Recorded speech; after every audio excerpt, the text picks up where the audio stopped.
This is Mark Brantley, Premier of the island of Nevis. Welcome again, gentlemen.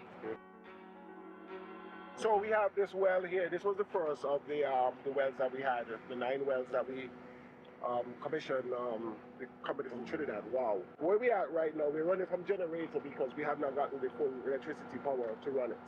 This well, the water from here goes into the tank, goes to the top of the tank, that's right behind here. Okay. So this is the first one that was done. We have another one that's in the area. Where we stand is basically what the start of the source of the supply. So we have 2 basic systems of the island. Water from here, mixing all the way through Brick Hill, through Castle, into Charlestown. This is typically where we feed 4 Seasons from. And then we have the other well fields that start from Fothergills, go up to Stony Hill and go back into Charlestown. I want to commend Minister Brand. He's the waterman. He has really done an excellent job in terms of our water supply on the island. I don't think we can talk about sustainability without water. This water is coming from 700 feet beneath the surface of the earth. I want to certainly thank my cabinet colleagues for their support. I also want to thank our water resource manager and our hard-working technical personnel, Clishon, and the entire team at our water department for their hard work that they have done over the last few years in particular.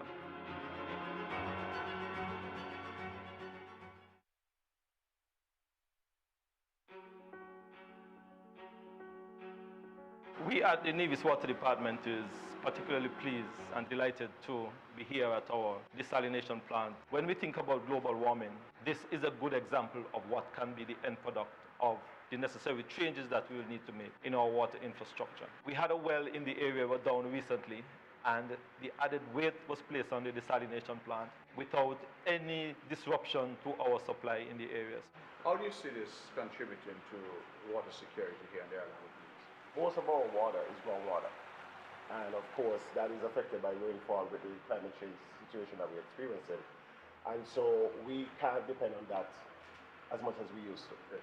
And so this is an added piece to the arsenal in terms of water supply. Clishon, in terms of training, the technical aspect, were you satisfied with the level of training available to you and your team? Yes, I am totally satisfied. We had a whole week of training with the guys from Osmoson. Very intense, because there's a lot of information that we need to, keep in.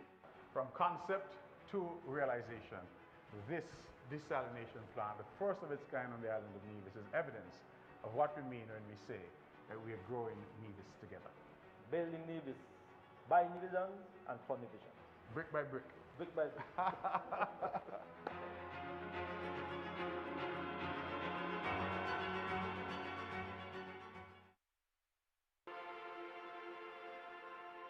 So we're pleased this morning to be here at Nevlick, and we have Mr. Stapleton here with us, who is the man who deals with distribution. I just realized going up the Island Main Road from MEMS, going up that side, a lot of new poles have been planted, and sometimes people don't understand why. So I think those kinds of things, just to give us a better appreciation. What we are responsible for is for taking the power from the generation plant to the end user. We had to upgrade some of the poles, and what we did, we brought some of the poles closer to the main road.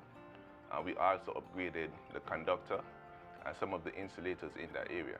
In recent times, we would have extended the Charlestown feeder so we could make a ring main with Gingerland feeder.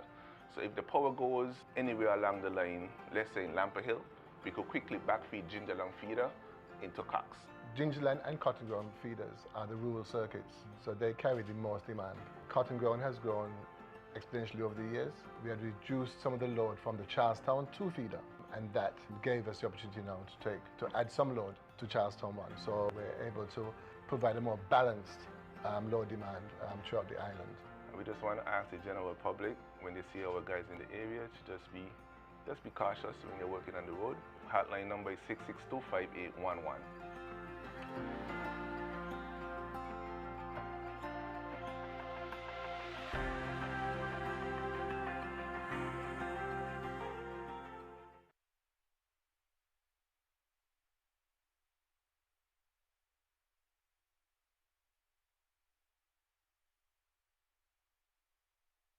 Hi everyone, my name is Shalicia Glassford. I am a proud hospitality professional, and I started my educational journey over at the Clarence Fitzroy Bryant on St. Kitts.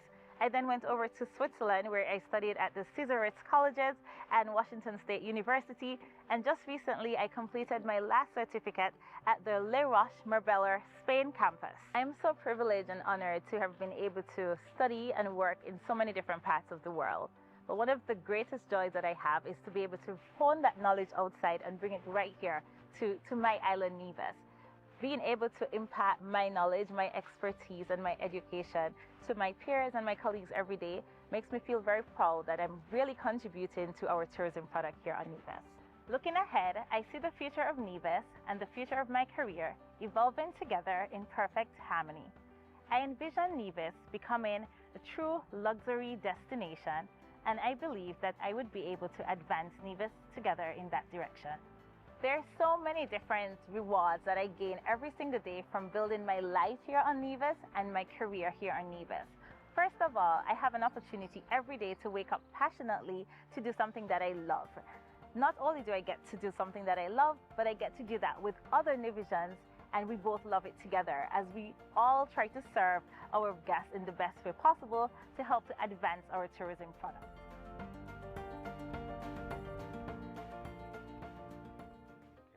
Hi, my name is Anthony Gager. I'm the Operations Manager at Trident Trust Nevis, formerly known as Morningstar Holdings, and I traveled abroad to study at the University of New Haven in Connecticut, where I attained my bachelor's degree in business management.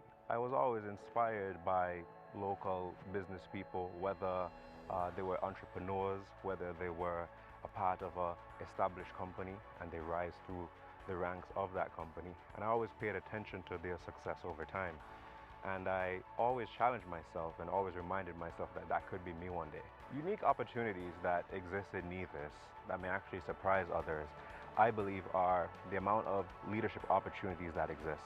Leadership often also comes in the form of taking initiative, offering solutions, and executing ideas within your community or within the company that you work for.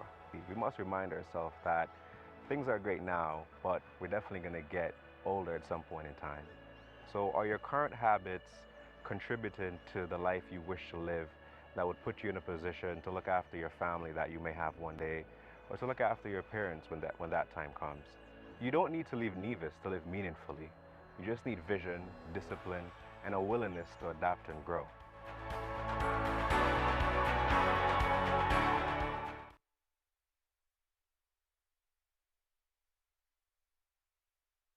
Together a compilation of various projects done on this island over the last decade and a half. The idea is to showcase all that we've done in terms of our infrastructure, our business development, and the quality of life for our people. We welcome you home. Enjoy Nevis. This is your island. This is your home.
Good night, everyone. A pleasant good evening to each and every one of you. Welcome to tonight's Town Hall meeting. To begin, we're going to ask the Honorable Spencer Brand to lead us into a word of prayer. Could you kindly stand?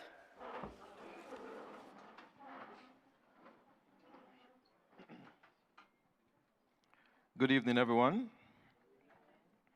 and let us pray.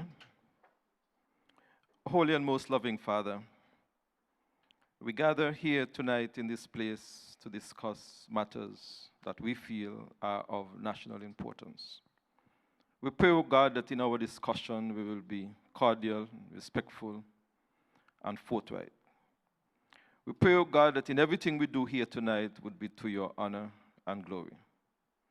We pray for those who may be on their way here, that they will get here safely and partake in this discussion. And, O Heavenly Father, we remember our brothers and sisters and colleagues in Jamaica who are at this moment facing a turbulent and terrible hurricane. We pray that you would protect them. We pray that you will allow them, O God, to go through this storm unscathed and arrive on the other side, giving you the praise and the glory. And Heavenly Father, we thank you for this opportunity to gather in this place as we celebrate your name as King of Kings and Lord of Lords. Amen. Kindly be seated.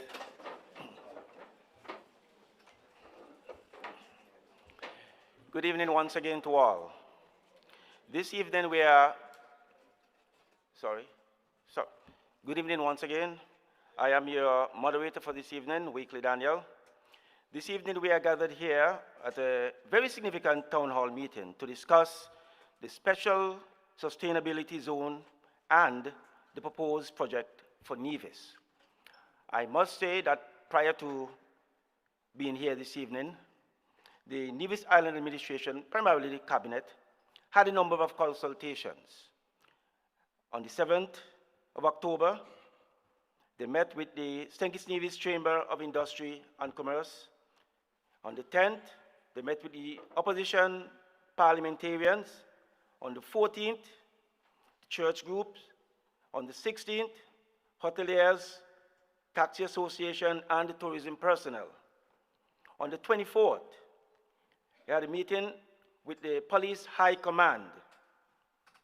And of course, tomorrow, if I can go on, if I can also borrow a slogan from the Washington Post, democracy dies in darkness, because we believe in that, tomorrow we'll have a special press conference which will deal exclusively again with the Special Sustainability Zone and the proposed project. On the 30th, the Cabinet will also meet in the morning with the 6 farmers and in the evening with the construction companies and heavy equipment operators. To begin this evening's town hall meeting, we'll call on the Honorable Premier to give brief remarks. Thank you very much, Mr. Daniel, and good evening, ladies and gentlemen. It appears that we've run out of chairs, and so I apologize for that. Perhaps we needed a larger room. But thank you all for coming and for making yourselves available for what we think is a very important exercise in democracy. There has been a tremendous level of chatter about this proposed project on the south coast of Nevis. As a government, we have taken the position that what we seek to do is to engage with our people, to consult, to share with you the information, to let you know where we are at this point and where we hope to go.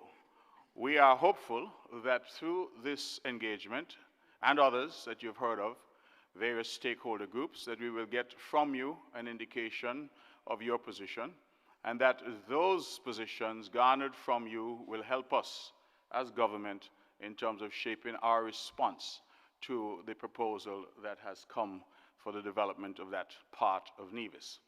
Now, I ought not to assume that you know who we are. So I'm Mark Brantley, the Premier of Nevis.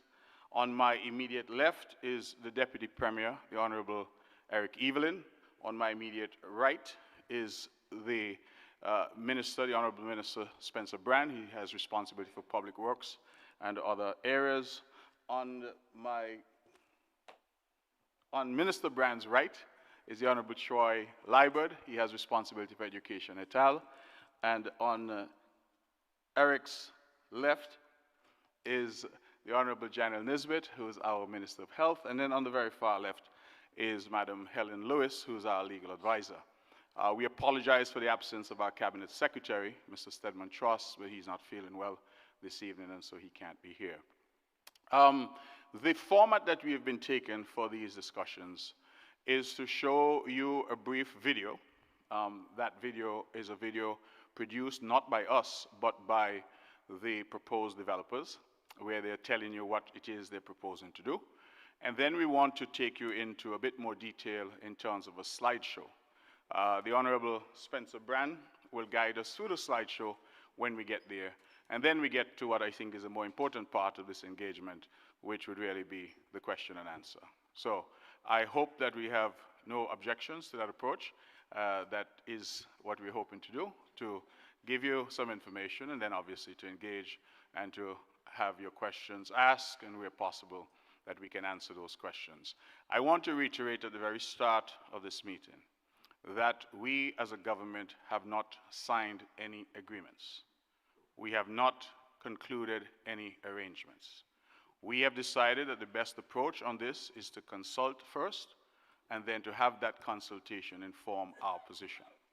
I know that there's been a lot of chatter to the contrary, but I'm here to tell you that this would be an exercise in futility had we already signed off on something. So the purpose for us to be here is to hear from you. Whatever those views are, whatever those opinions may be, that is why we're here, and we hope, as the prayer suggests, that we can get through this evening in a cordial and respectful manner, respecting all views and all opinions, because every view and every opinion matters and is important. So thank you very much. We look forward to that engagement, and we will play that video, and then we will get into the slideshow, and as I say, Mr. Brand will handle that from here. Thank you very much.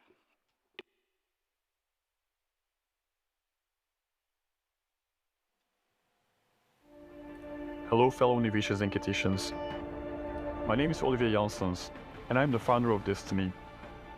I have been proud to call myself a Nevisian for almost a decade now, and in that time I have come to see both the challenges and the immense opportunities of our island. Around the world, special economic zones have transformed entire nations. Dubai is perhaps the clearest example. What was once a small trading port is now a global hub of wealth, innovation and opportunity. Europe has Monaco, and the Middle East has Dubai, but the Americas still lack their own equivalent. I believe Nevis can seize that role. The first country in the Caribbean to create a modern zone of this kind will not only uplift its people, but could become one of the wealthiest and most desirable regions in the world. When I looked at Nevis, I saw a place ready for transformation. The southern corridor of the island is today completely undeveloped and sadly in decline. Erosion eats away more land each year. Yet this very area, if properly managed, holds the potential to become the engine of Nevis's future. Today I would like to share with you what we have envisioned for this project and what Destiny can become, and how it will ultimately transform Nevis.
What you have just seen is only the beginning, a glimpse of what destiny can bring.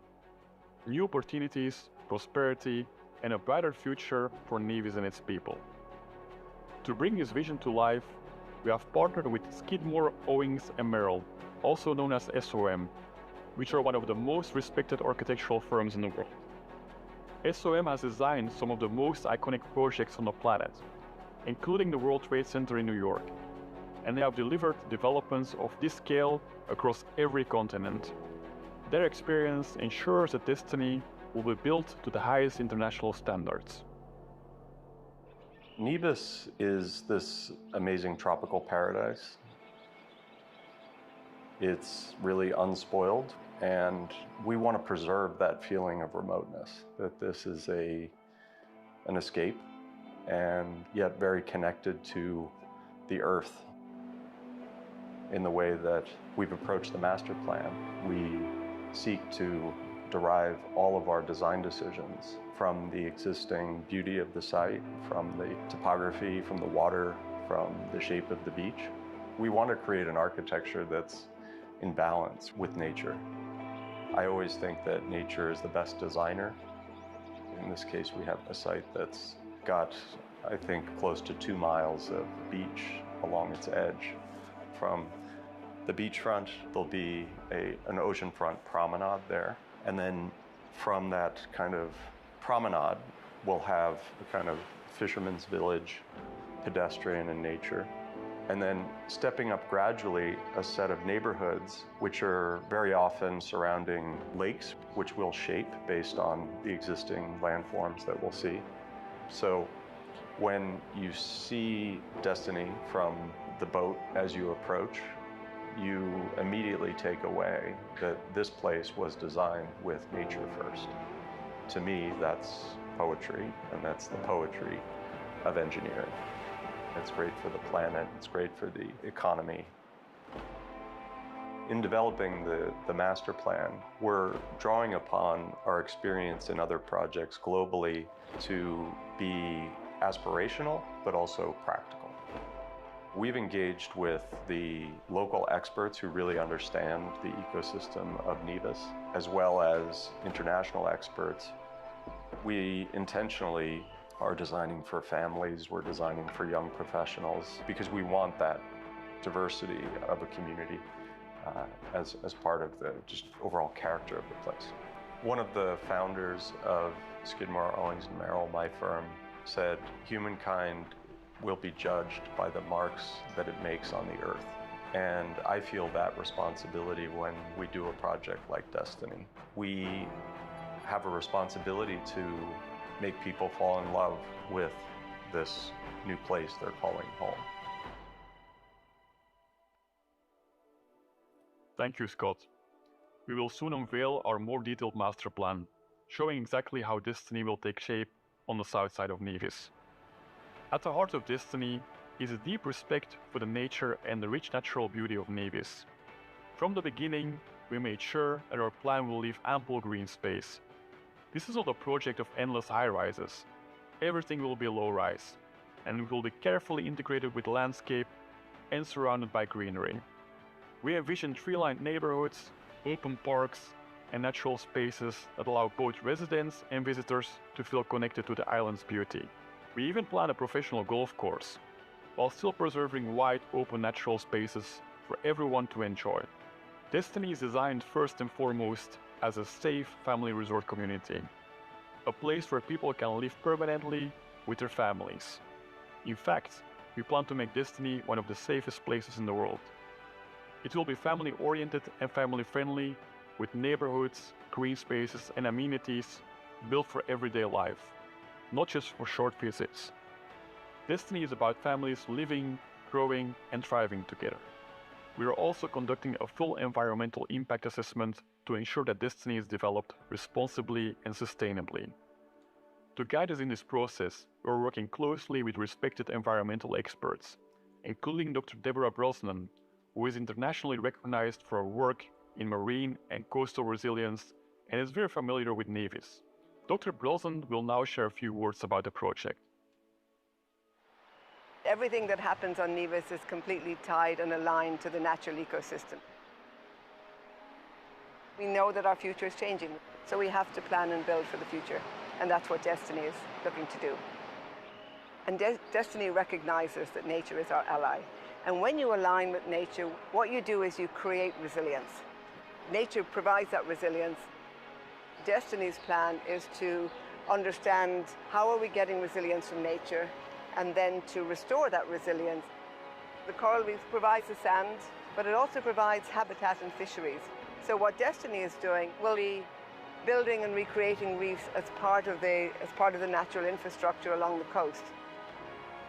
We will be restoring those reef structures that provide habitat to so many species, that provide fisheries, a great and beautiful place to snorkel, fantastic education site. We're also creating new jobs in this area because you're creating stewardship jobs. You're contributing to the local fisheries. You're also cutting down on cost because restoration is far cheaper than engineered solutions. Nature is the foundation of the economy. The people of Nevis have been living here for centuries. They have an amazing traditional knowledge. You're marrying that with future science. What you create is a local workforce that has the skills that don't exist here today. And what you can create is a much stronger community. And the strength of that is phenomenal in terms of creating empowerment to make decisions about nature. Destiny's plan and what Destiny will do is to restore this ecosystem so that it is functioning properly. The native species are back, the reefs are doing their job for fisheries, biodiversity, and we're protecting it. So when you come back here in 10 years' time, you won't recognize this place because the native species will be here, because we'll have better protection for the reefs, and hopefully you will have your snorkeling gear and you'll go out and see it.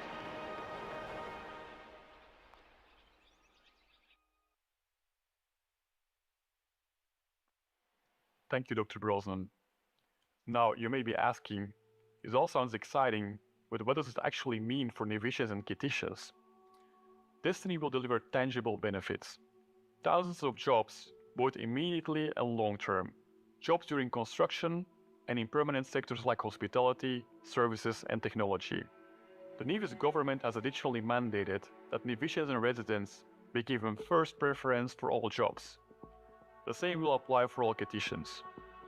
Additionally, we will be investing $10 million a year over the next 5 years for a total of $50 million into Nevis infrastructure.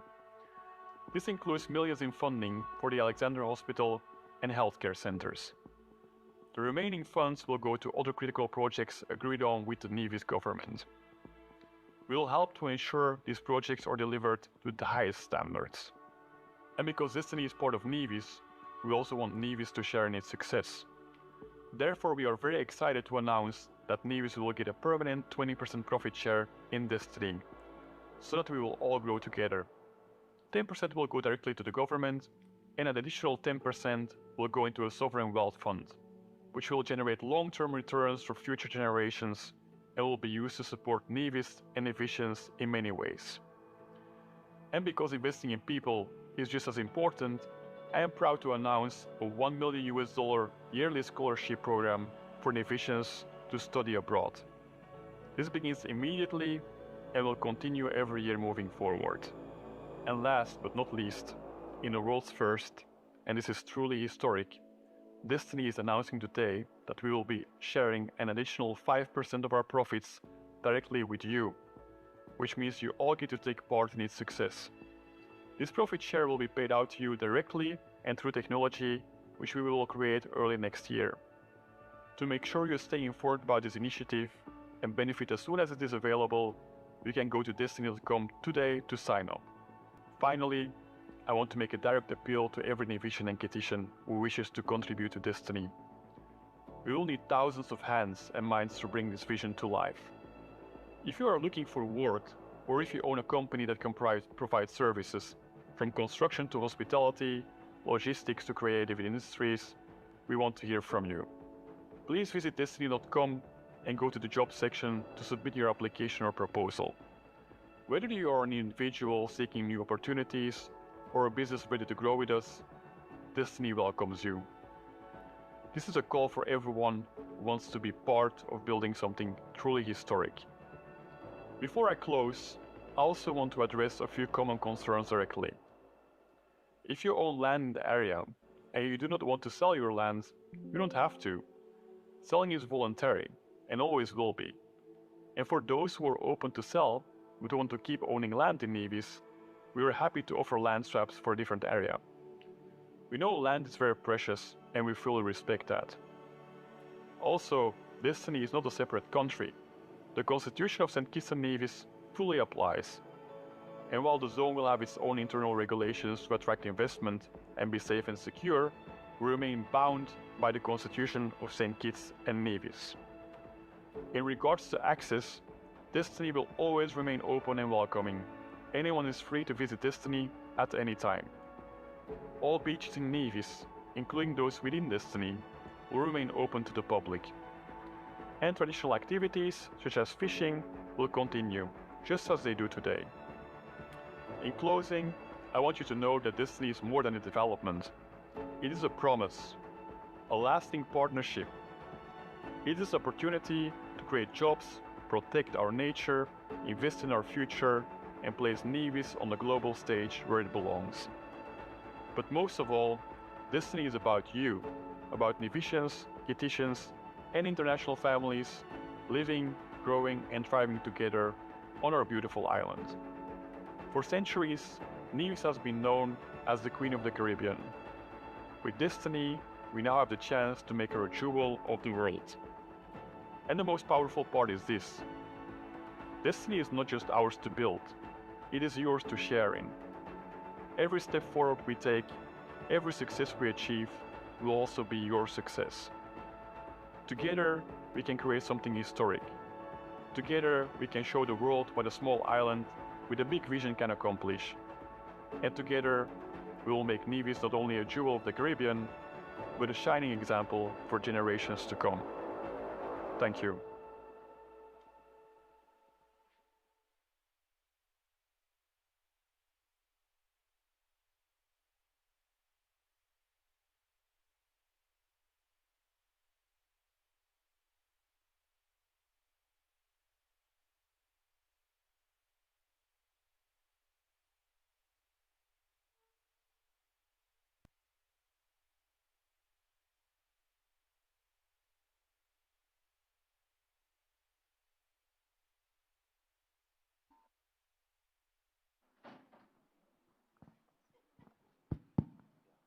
Good evening once again, ladies and gentlemen, and it is indeed happy to see so many of you here tonight.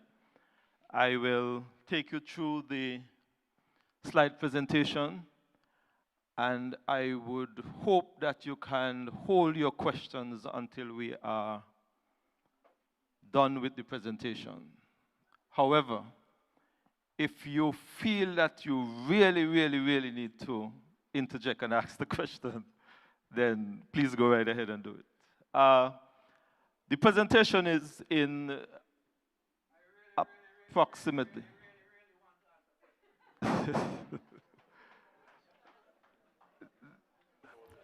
Yeah. Okay.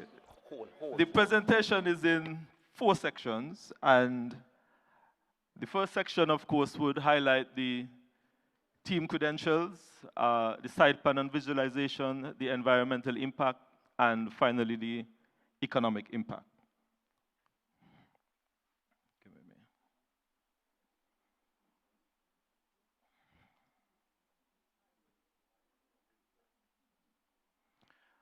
You would have heard earlier from Olivia Jensen, founder and investor, and Mr. Jensen is an individual who would have been involved in the IT management business. He would have also been involved with the Bitcoin industry since 2010. And he would have been a major investor in SpaceX and Tesla, and also an investor in X. I believe that was previously Twitter. So, and he would have been a citizen of the Federation of St. Kitts and Nevis for approximately 7 years, or more than 7 years. We have also as part of the project team. Graeme Brooks, who is the project lead, and he has a MA in History and Politics from Oxford University and an industry background in offshore professional service. He combines a deep understanding of political economy and jurisdiction with real-world experience in leadership and management. Yes? Silence, please. You will get to ask your questions at the end of the slideshow, please. Please, please. Okay, while I continue. Please. Please. No, you shouldn't forget. You have a good memory. Write it down. Write it down. Yeah. We have Mr. Stephen Craven, who is the Chief Financial Officer, and he has been qualified fellow of ICAEW for over 15 years. And he is with PricewaterhouseCoopers, who is, of course, an internationally known accounting firm. We have Ms. Georgina Atkinson, who is the Chief Sales Officer, and Ms. Atkinson has over 17 years in ultra-luxury real estate sales and marketing.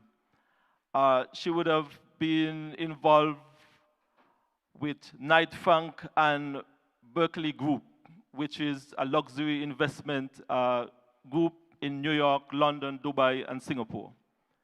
We have Mr. Ben Hudson, who is the Chief Operations Officer and a seasoned real estate leader with over 28 years in master development and asset management across the United States, Southeast Asia, and the Gulf region. We have Professor Tom Bell, who is a civil and constitutional law expert, and he would have been involved with the Compton University in California for over 20 years.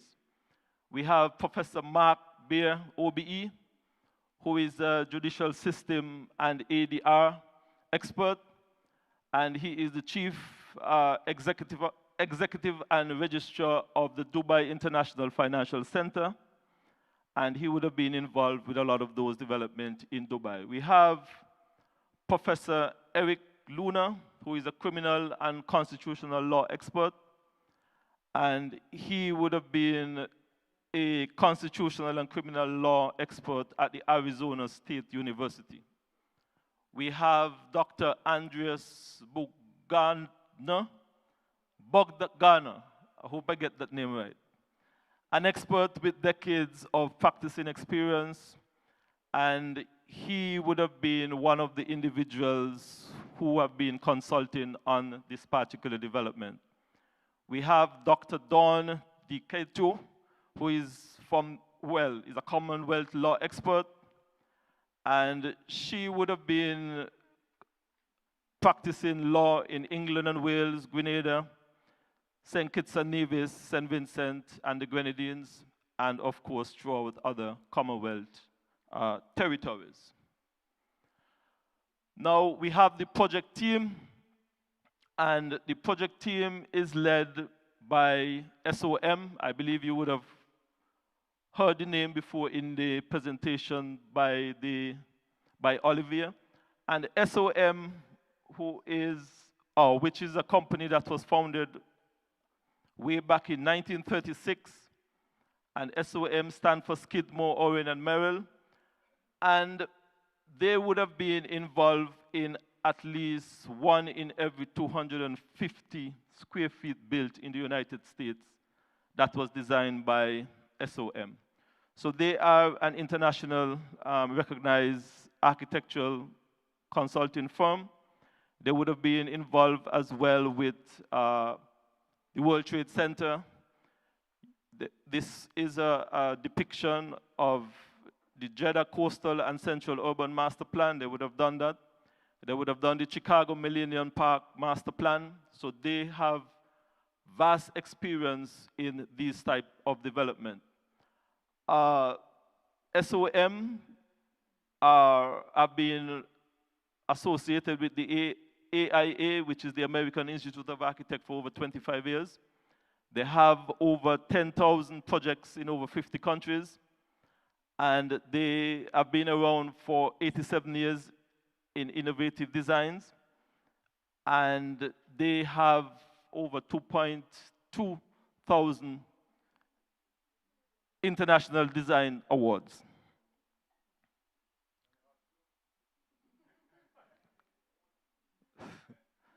The project team also include WSP, which is a globally recognized professional service firm, which is a civil engineering infrastructure firm, and they would have been around as well since 1959. We have RLD, Ryder, Levitt, Bucknell, and they are the firm that will be doing the cost estimating on this project.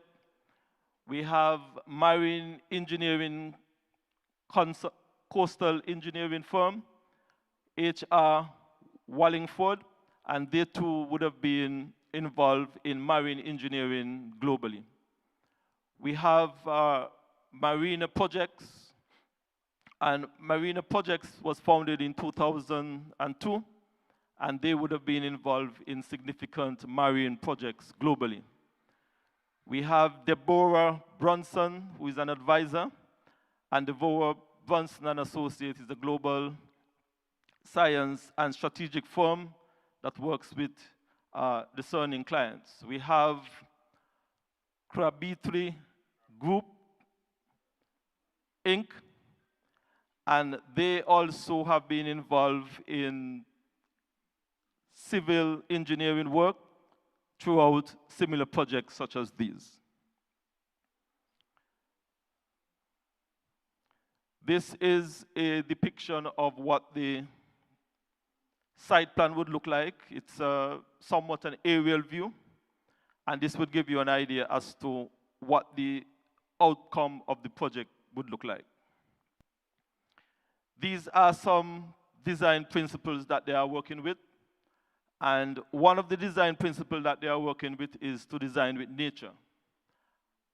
They also would be designing with one of the designing principles as a family-oriented neighborhood, and also they would be designing with resiliency in mind. And finally, they would be also be designing with flexibility, and flexibility basically gives you some alternative options when it comes to the site plan. This is what you would see as the existing land. Basically, you can see that the coast is eroding. You can see that there is virtually only vegetation in that site. This is the master plan, and the master plan is subdivided in 4 zones. We have zone 1, zone 2, zone 3, 4, 5, and 6. 6 zones.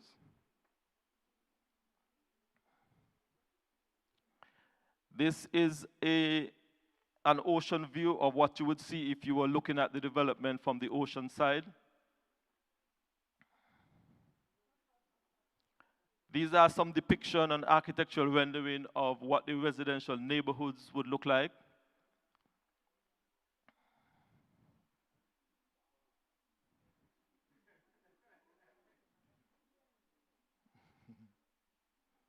These are basically just some architectural rendering. So this would give you an idea as to what the buildings would look like.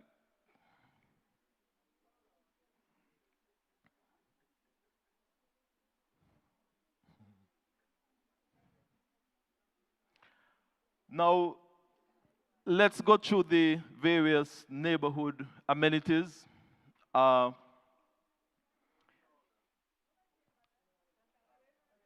Sorry? In the first section, you will have certain amenities. You have a health facility, you have some shared amenities, you have some retail shops, and you have a hot springs. In the second zone, you will also have some clubhouses, you will have some cafe, you will also have some retail outlets along the coast. In the third zone, you will have some additional retail facilities. You would also have some shared amenities, some playgrounds, some clubhouse. In the fourth zone, you will have hotel resort. You will have green spaces, park, cricket field, clubhouse. In the fifth zone, you will have a marina. And I want to pause there on the marina for a moment. As you know, that Nevis is a circular island, and we do not really have any natural inland area for a marina. They will be creating a marina there in this area, and it will be in this zone. They are also proposing to have a number of hotels, 1, 2, 3 hotels in this area. In zone 6, they are also hoping to have some clubhouses and some stargazing pavilion and the likes. This is just another depiction of what some of the buildings would look like.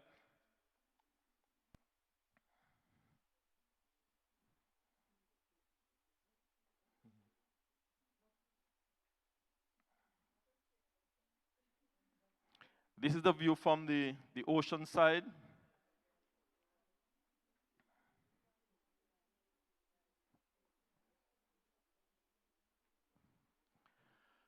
Now, let us look at the marina for a moment. The Destiny Marina and Coastline designed to be an active and vibrant edge between the land and the Caribbean Sea. As I said earlier, we do not have any natural inland area to construct any marina, so they will be hoping to create this as part of Destiny. You will have at the front an oceanarium and a research center. You will have a cafe and a restaurant. You will have a marina district hotel. You are hoping to have a yacht club, a marina offices, sailing club.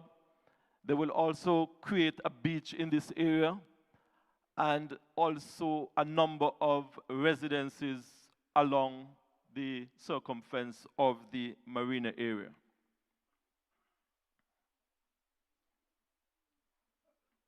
These are depictions of what is expected.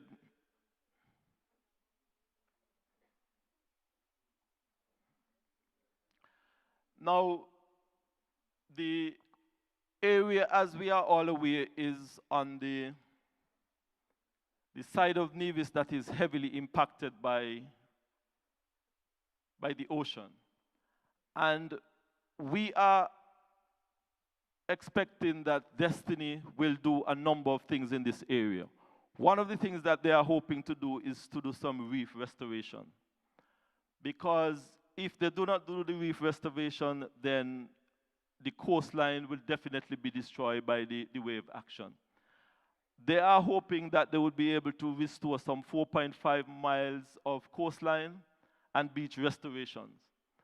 They are also expecting to capture a lot of the water that comes down in the gut areas, capture it and process it. The next slide would show you exactly what it is that they are hoping to do.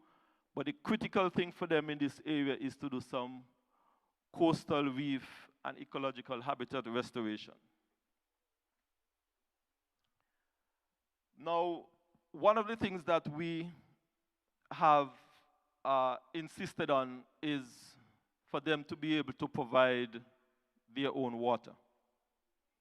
In essence, they will not necessarily be having any impact on our water infrastructure on the island of Nevis. They will provide a water treatment plant, and as you know, and those persons who know the area, we have some very large guts in the area. The aim is that the water from those guts will be captured, they will be treated, and they will use that water for their own purposes.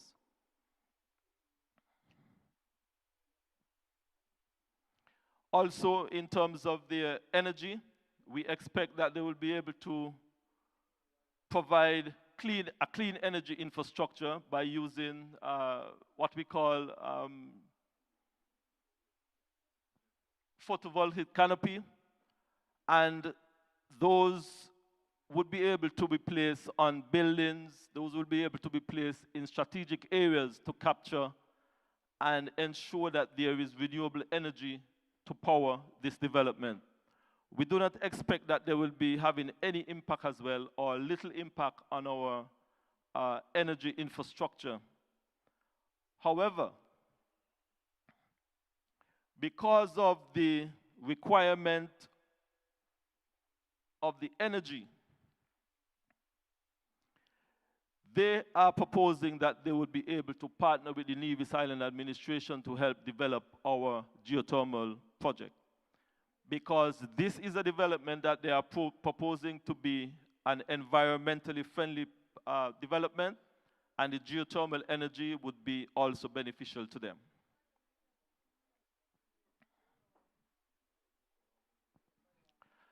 Resilience, we are expecting that they will be doing their architectural and engineering design to meet the necessary earthquake and hurricane standards.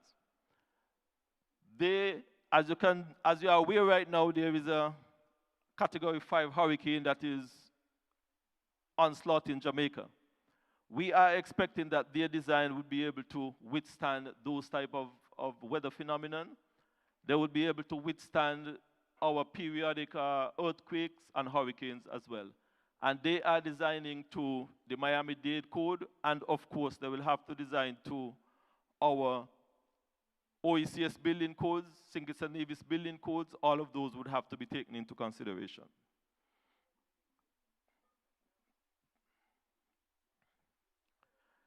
We now go to the economic impact,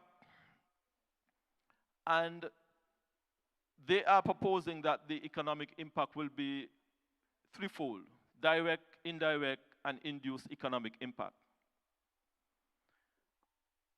The total economic impact of the proposed development between 2026 and 2036 for the island of Nevis is proposed to be approximately $34 billion.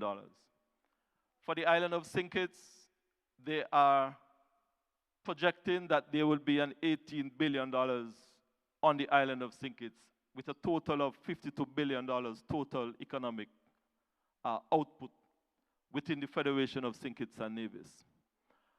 For total GDP supported for the island of Nevis, they are projecting 19 billion, for St. Kitts 11 billion, a total of 30 billion.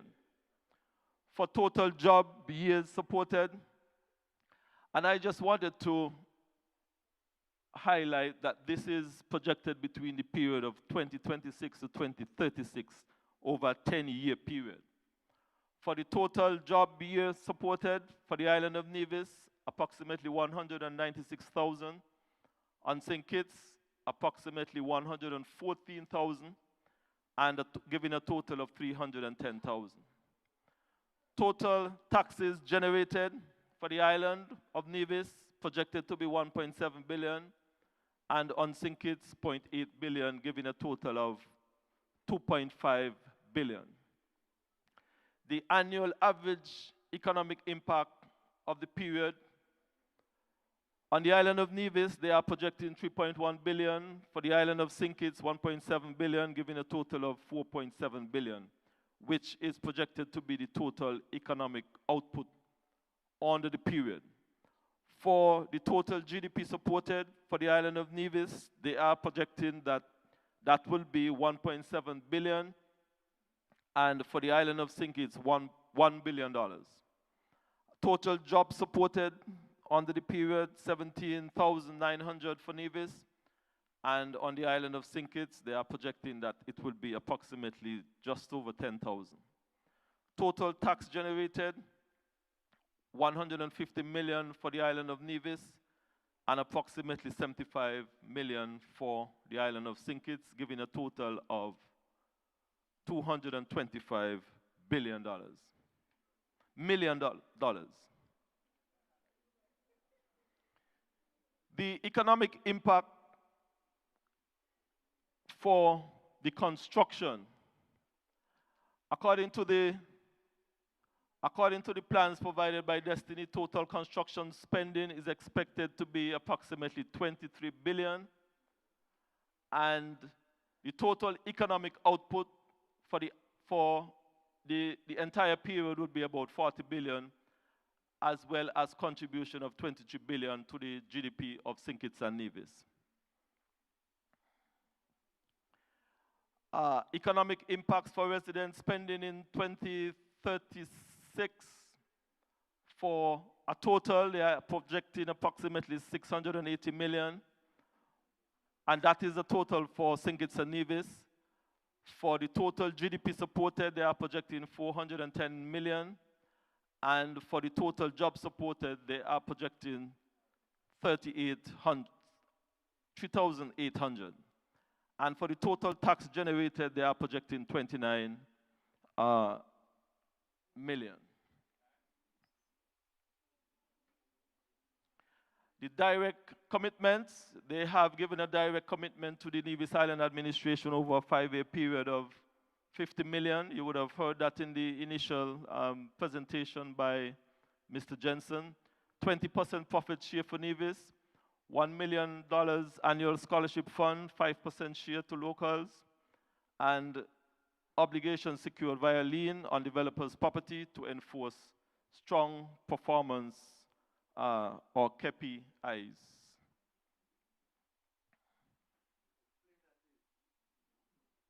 Coming to you.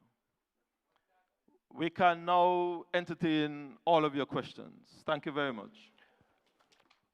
Thank you, Minister Brand. Now, before we start asking the question, rules of engagement. Yes, rules of engagement. I'm going to kindly ask you to be respectful and to be tolerant. No anger, no animus, nothing at all. And of course, no, please, no disrespect. It gets us nowhere. We will start with Dr. Daly. All right, we'll start with you. Can I finish? Good evening. As the moderator indicated, my name is Kelvin Royston Daly, Dr. Kelvin Royston Daly, spelled D-A-L-Y, not D-A-L-L-Y. Let me first join in wishing our friends and family in Jamaica all the best. The storm is now advanced to 200 miles an hour. Yeah. Jamaica. Let me say first that I have lived in the United States for 15 years. 15 long years. Always made to feel that I did not belong. That the US was never my home. I have one home, Nevis.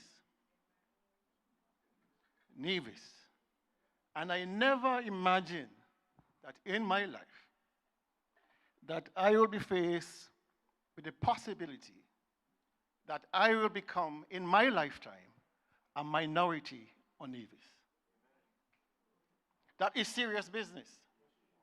So while we are here pontificating about all these wonderful projects and jobs, I would prefer to live in a hut as a free man than in a mansion as a slave. Dr. Daly, please, questions, please. You take it easy. No. Questions, please. We're here to answer questions, please. I am going to ask a question, but I have to give you a prelude. Don't rush me. No. Don't rush me. There are others who want to ask questions. And they will have their time. You took up all this time with this slideshow. Nobody wanted. Dr. Daly. Questions, please. Questions. That's why we are here. Question. Yes, please. My questions are to my good friend Troy Liebert. All my questions are to you. Mr. Troy Liebert, you were once a student of mine at Sixth Form in Charlestown. You were a member of the LIDC debating competition, and I was your coach. I have a question for you. 2 questions, 3 questions actually. Let me get my glasses. From 2013 to 2017, you, Mr. Liebert, was the Minister of Communications and Works, which includes oversight of the Department of Physical Planning. From 2017 to present, if you're too stupid to understand, just shut up. Excuse me, Doc, listen, please, all right? If you are going to go there, be disrespectful, we're going to kindly ask you, please.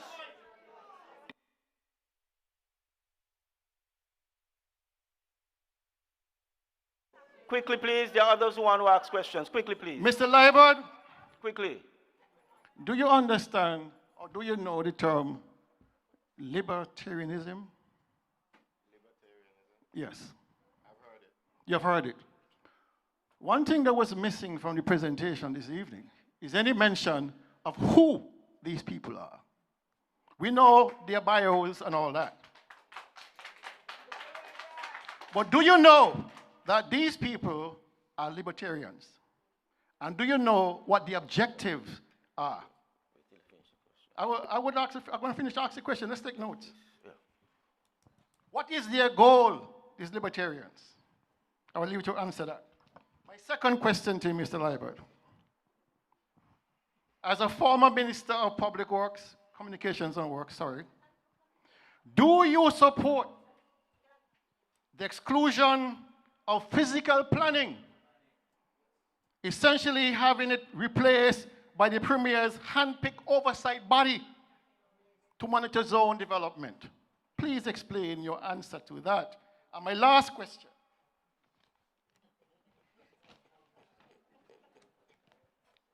As a member of the cabinet, Mr. Liebert, I assume you have had the opportunity to examine in detail the development agreement. Mr. Liebert, could you share with us your understanding of what is the penalty for the NIA to break the agreement and stop the development? The penalty has been referred to as a nuclear option, a mutually assured destruction. Are you, Mr. Liebert, in favor of this nuclear option being signed into law? The development agreement, Mr. Liebert, speaks to a population of 7,000 to 10,000 in the first instance. Deep concerns over voting rights have been expressed, to which the Premier has indicated his intention to take legislative action to change the Constitution, thereby denying their right to vote. Dr. Daly, Are you in agreement, Mr. Liebert, with any changes to the Constitution preventing any group of citizens their rights to vote? Thank you very much. All right.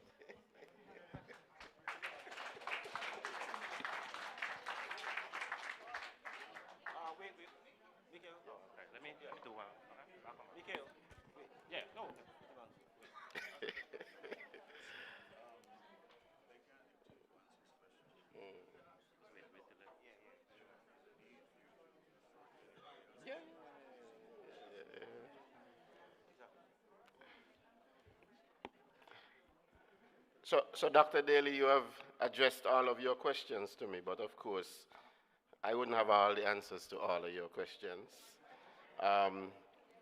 First of all, we do not know the full background of all of the persons who are the developers.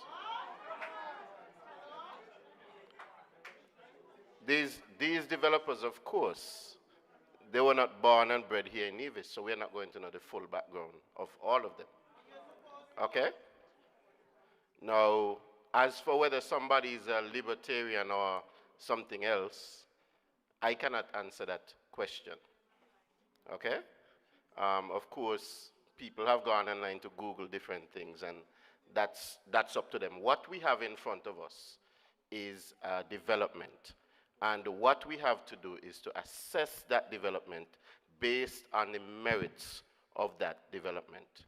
We have to look at it as a cabinet that's here to look out for the best interests of the people of Nevis. And what we have to look for in any development is to ensure that the development is going to be good for the people of Nevis. So that is what we are here to do.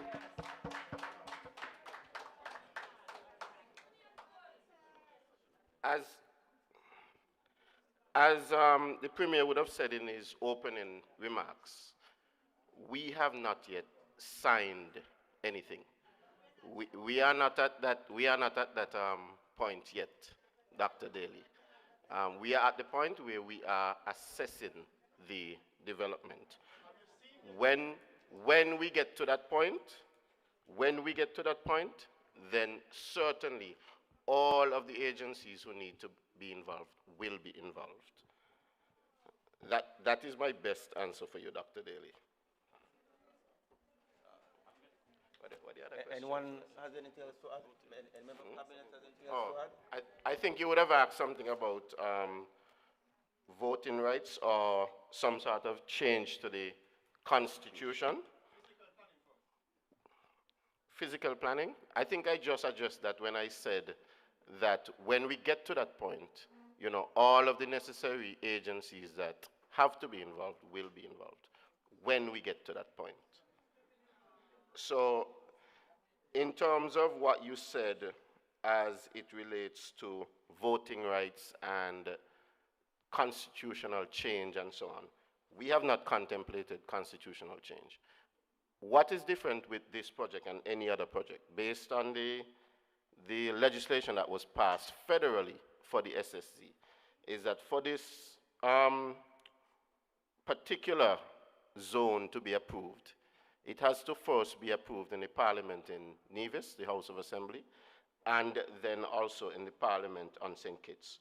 So there are discussions that are ongoing with the AG's office and with other agencies on St. Kitts, insofar as these voting rights are concerned.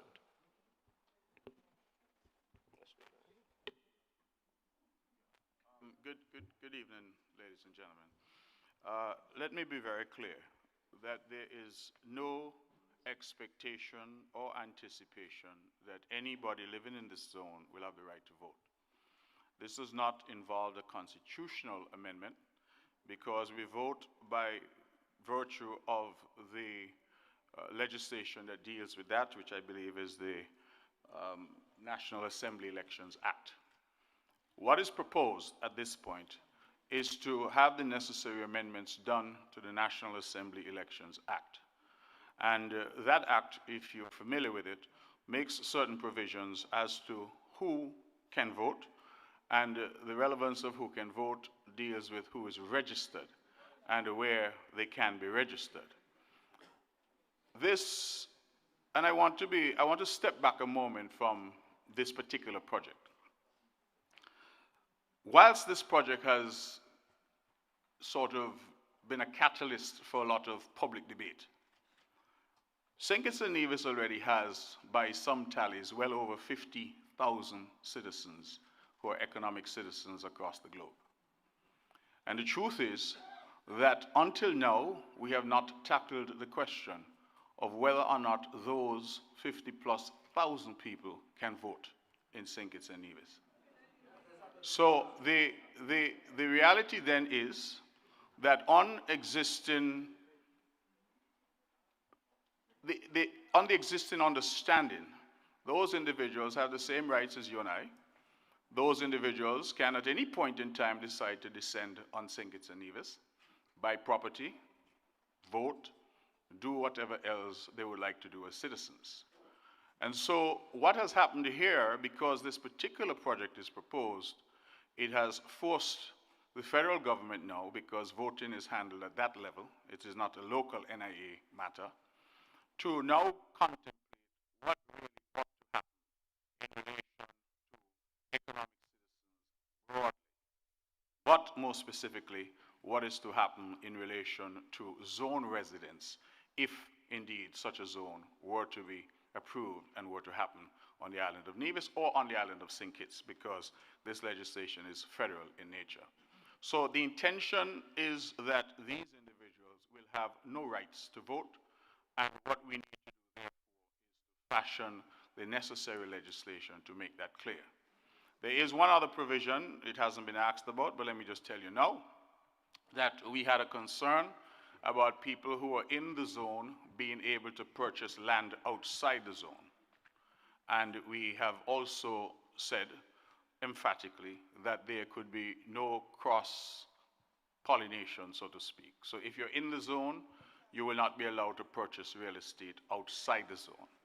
The reason for that is we felt that if people were allowed to purchase real estate at large, then they could well drive up prices outside and make land outside less accessible to local people. And so those two are two very important aspects of what we have said in terms of control going forward. So I just wanted to add that the voting issue is not a constitutional amendment that is anticipated, but rather amendment to the relevant legislation that deals specifically with voting. Excuse me, sir. Excuse me.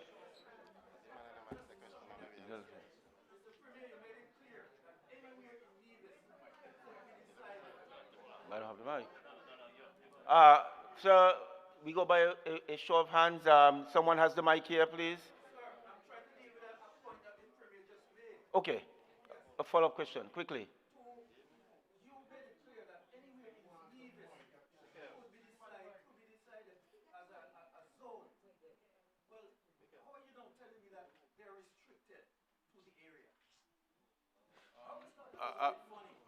No, but perhaps you didn't understand me. Perhaps you didn't understand the point I was trying to make. So it is not a question of whether other zones can be... Just a minute, Mr. Premier. Yes. You have always told me that I do not understand you. Well, maybe you're misleading me, because you have said on your programs that anywhere in Nevis can be considered a zone. I was confused then because you said on your program that you did not have any land in the zone. So when you came back and you said that anywhere can be declared a zone, well, that didn't add up. I started thinking, well, anywhere could be declared a zone, but just not on your land. You know, I mean, these are things that come and go and we don't understand. And if we don't understand, we don't understand.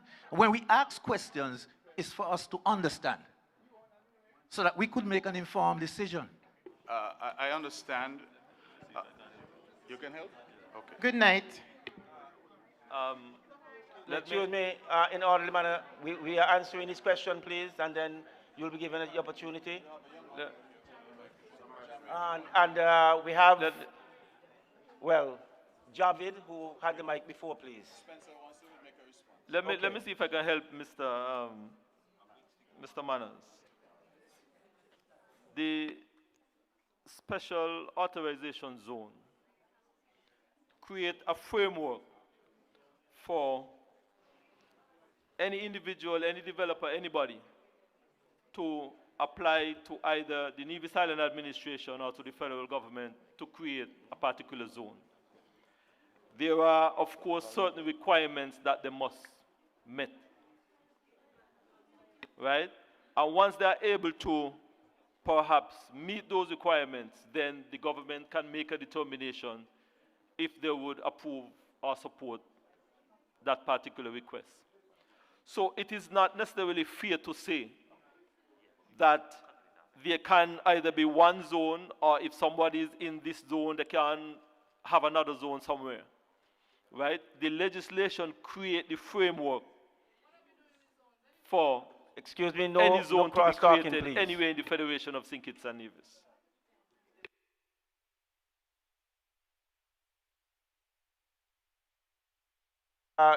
Javid, your question, please. Hi, good night, everyone. 1, 2. Then it tells me that then these people can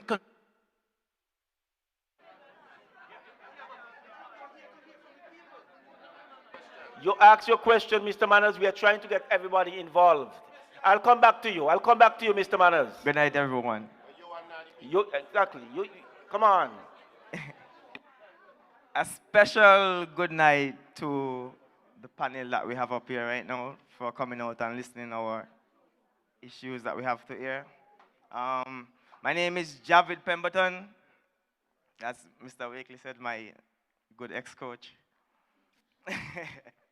My name is Javid Pemberton. I am a urban and regional planner. I don't have a doctorate yet like Mr. Daly, but hopefully someday I'll reach there. So as a urban planner, as an urban and regional planner, I don't get so uncomfortable. I don't have that discomfort when I see new development. I actually get excited. So please don't kill me for being excited when I see development. It's just a second nature in me as a planner. So I'm only here to find out certain questions like the implications and the implementations of the project. So I have just 6 questions. Yeah. David. 6 short questions. Very short questions. All right. Keep it tight, please. Keep it tight. Yeah. So Mr. Minister Brand mentioned how important in his prayer this is. Mr. Brand mentioned how important in his prayer this is as a matter of... Excuse me, please. Respect the gentleman who is speaking. It is rude and it's going live worldwide. Please. Please. So. You will get your chance. Mr. Daniel, let me try to command the room myself. All right? So, a matter of high national interest like this, right? We spoke earlier about constitution and laws and legislation, but I know that there is only 2 principal contexts in which something like a referendum can be done. And it's when you want to amend the constitution or if you want to secede from it's to the 2 things. So taking that into consideration, have you ever thought of doing a referendum just to gauge public opinion and how the public feel about the whole project? Yeah. I find it funny, because you guys clapping for me and I do not have the same sentiment as most people. I find it funny. But anyway, my next question is, do you think that $50 million over 5 years is enough to invest in our infrastructure, especially because we don't have an accurate dollar amount to what the 5% be and the 20% be? We don't have an exact figure to say we're going to get that other than the 50 million and the 1 million scholarship. We don't have an exact figure to work with because 100% of 0 is how much? So yeah, so if we could get a dollar amount to what we're working with, I would feel a lot more comfortable. I saw Minister Brand brought up some figures earlier. I think that's the first time I ever saw figures, so that made me feel a little better. In the video shown earlier, the guy, Mr. Jensen, spoke about a new technology to be created to distribute the funds. Do you know yet what kind of technology that is?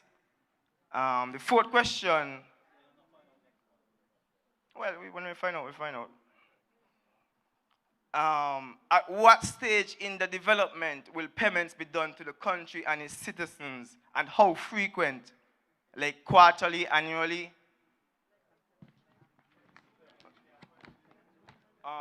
Just 2 more. In the SSC Act, it does not include a section that explicitly requires members or the managers of the zone authority or the zone management entity. It doesn't have any requirements for them to have any specific academic and professional requirements like environmental science, engineering, finance, urban planning, public administration. And I think that there should be qualified persons in those specialized fields to manage the authority for this zone's critical success. And the last, well, that was more of a comment than a question. Yeah. The last one is there a limited percentage of land in Nevis that can be turned into a SSZ or a number amount of how many different zones that it could be on the island? So basically, is there a cap on the total area in Nevis that will allow to be a special zone? Is there a cap on that? And at the same time, my train of thought rolled me to a cap on the amount of people. I think they had 11,000 something people there. Is that a cap? Is that's where they're starting from? That's my questions. And see how I command the room very easily? Good night, everyone. Thank you. To the mic.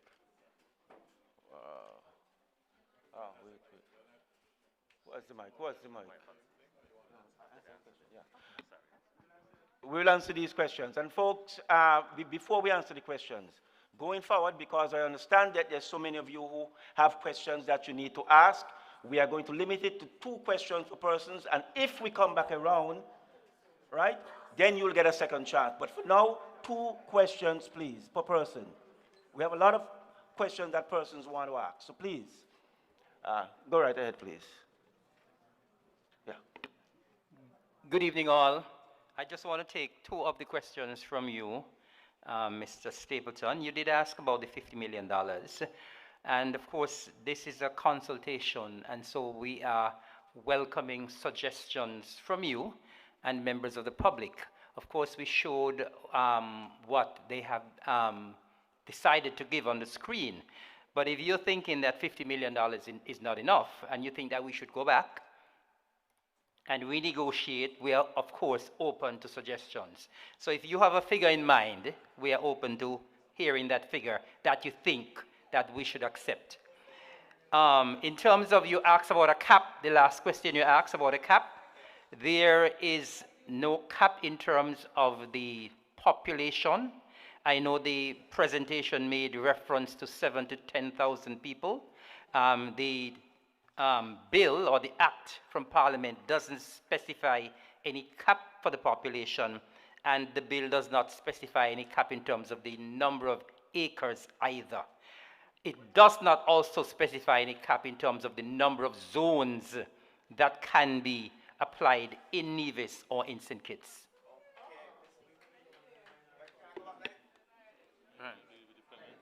Hello? Hey, yes.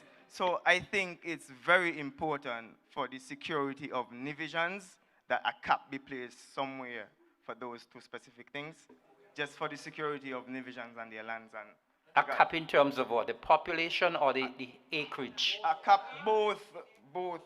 I think both. That's what I think, and this is my opinion.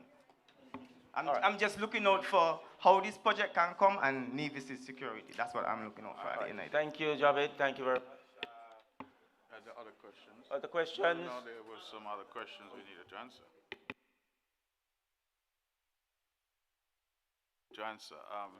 So you asked a question about referendum, Javed, and it's a popular idea, but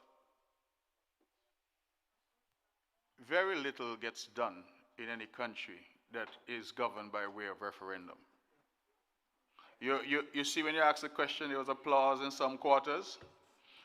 There were groans in other quarters. I feel that where you have issues such as this, where you have proposals such as this, then part of what we are doing is to engage as we are doing, to consult as we are doing.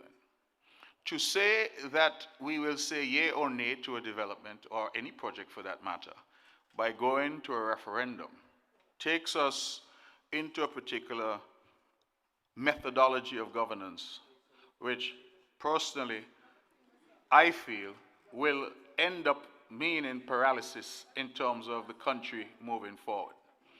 Now, I hear some chatter in the crowd And I will just say this, that our democracy is set up in a particular way. We have something called an election. Those happen at periodic intervals.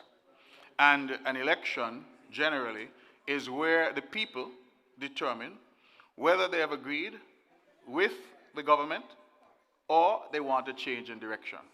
That's why we have elections. And so to have, please, can I finish the comment? Can I finish the comment? Our constitutional construct currently, as you rightly pointed out, Javid, really only speaks to referenda in specific situations. So for us to now go down a road where we say, okay, a proposal has come, let's put that to referendum. Okay, geothermal. How do we determine what decisions go to referendum and what do not?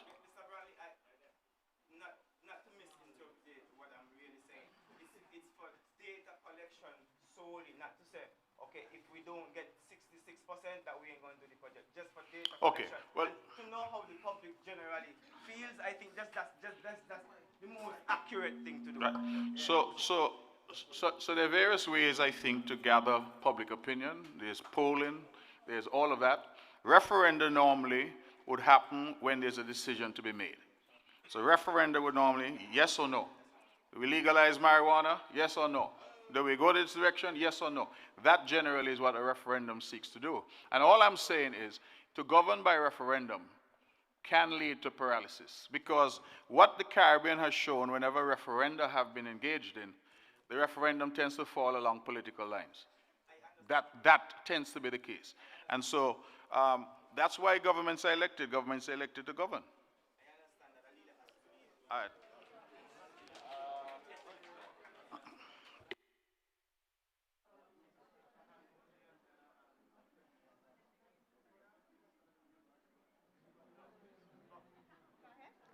Good night.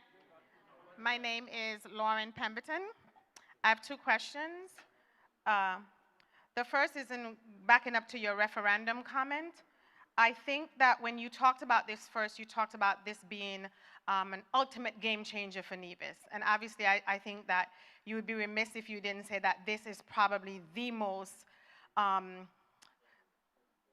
sensitive matter that is being discussed in Nevis right now, or has come in our entire generation. We're giving away 2,400 acres of land.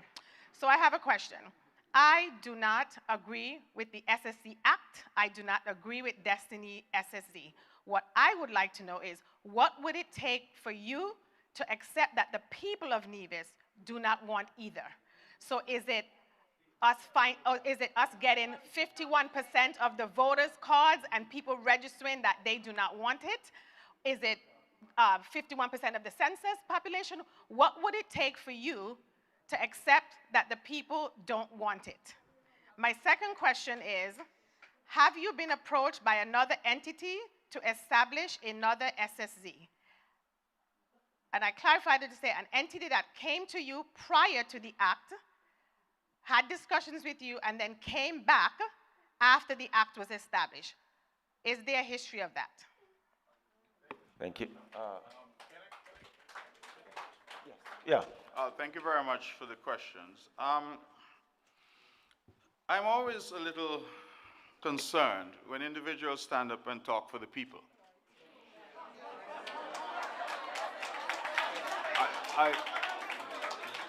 I feel that we should speak for ourselves, because I speak to people every day, and the people that I speak to every day aren't necessarily saying the things that some other people are saying. This is a democracy. And in a democracy, people have different viewpoints on matters. So I would just urge that when we speak for ourselves. And we give our opinions, whatever those opinions are. So can I excuse finish, me, please? you asked the question, he's answering. Let him answer, please. Lauren, please. I am simply saying that it is a little presumptuous of us when we talk about what the people want. And so, please, I listen to you. I'm trying to respond. So,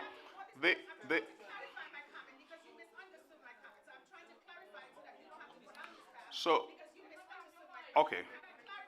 So let me just say that insofar as public engagement and public discussion is concerned, the project or no project is a matter for the government.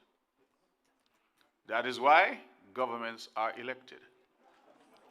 That is why we listen. Hello. Let me respond. I am prepared, ladies and gentlemen, I am prepared to say to you this evening that no government anywhere in the world will ever, certainly no democratic government, will ever have the support of everyone. And governments must lead. That's why they're elected. They must consult, they must listen, but ultimately they have to lead. They have to make decisions. In the great United States right now, America voted for a president. Some like it, some don't like it. What must he do? He must not govern because some people don't like his ideas? That is why we live in something called democracy. Now, if you prefer another system of government, then you can perhaps agitate for that. But in this system of government that we have, there is, again, something called an election. That is where Tut, Mun, Sam, and Bagai makes their decision as to who. And there have been governments in Nevis in the past that I have not agreed with, but they had a right to govern because that's who the people said they want there. That's democracy. So we can't have it both ways. Now, in relation to this other entity, absolutely. We have had an approach from at least 2 entities who have come forward. We have not engaged with them other than to hear what they have to say. But 2 other entities have said that they would have an interest in establishing a special zone on Nevis. And I think that brings us to the point, Javid, that is so critical of carrying capacity. Like, what do we do in terms of these various applications that may come? And I think that the answer to that is really provided by what Minister Brand said. Ultimately, it is for government to decide whether we have 1, whether we have none, or whether we have 100. It is ultimately for the government to decide that. And so the legislation currently doesn't have, as Minister Evelyn pointed out, any particular provision. But that is why, again, government has that flexibility. It is for government. So that is the current situation in terms of where it stands. I just wanted to add to the question from Ms. Pemberton. I believe she had left. I just wanted to say to Ms. Pemberton that the provision of this SSD Act provides that for any such application to be approved, it must go, if it's taking place in the island of Nevis, it must go to Parliament. It must be approved and ratified in Parliament. It also must go to the federal parliament for ratification. So I believe that there are checks and balances, there are some protective guardrails that are in place, that if it is that the government of the day said that they are interested in such a zone, and when you get to Parliament, Parliament give a different position on the matter, it dies in the Parliament. I want to add, I know people are waiting, so let me be quick. I want to just add this to what Spencer said. You know, we have had this debate that has been raging in terms of zones and all of that. But I will say this is the first time in the history of St. Kitts and Nevis that any development agreement has to be made public. The very first time. We have lived in this country for 35 years with the Four Seasons. None of us have seen the Four Seasons Agreement. Christopher Harbour, Marriott, Park Hyatt, none of us have seen those agreements. By law, ladies and gentlemen, by law, this is the first time that an agreement has to be made public. It has to go to the Parliament. You and anybody else who's interested must see it. So I think that as we talk about transparency, we talk about openness. This is the very first time that by law, this is being mandated. No zone can be created unless this goes through a parliamentary process. And I just wanted to make that point. Okay, we have the young chap here in blue. Yes, ask your question. Good night, everyone. My name is Jolie France, and I have a question. So, if the requirements are not met to fulfill this project, including the budget going overboard and the reefs not restored, do you have a plan B, and what is your solution?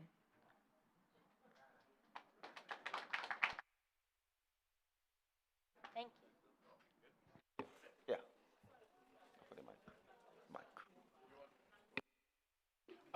Thank you very much for the question, young Mackie. It's good to see you.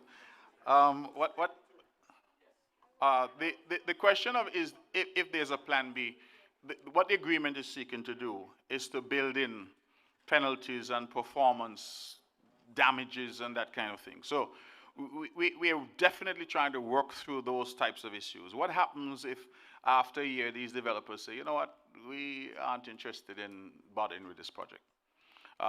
What happens in those circumstances? We have a lot of examples on the island of projects that started and have not finished. So how do you deal with that? And so one of the things that we're seeking to do is to learn from those experiences where there were no controls in place. There were no penalties, there were no anything. And so now to say to these developers, listen, if, as you say, you don't do what you're supposed to do, what are the consequences of that? So that's part of the negotiations that we're involved in now. But that's an excellent question that you've asked, and I'm happy to see someone so young asking such an excellent question. Thank you.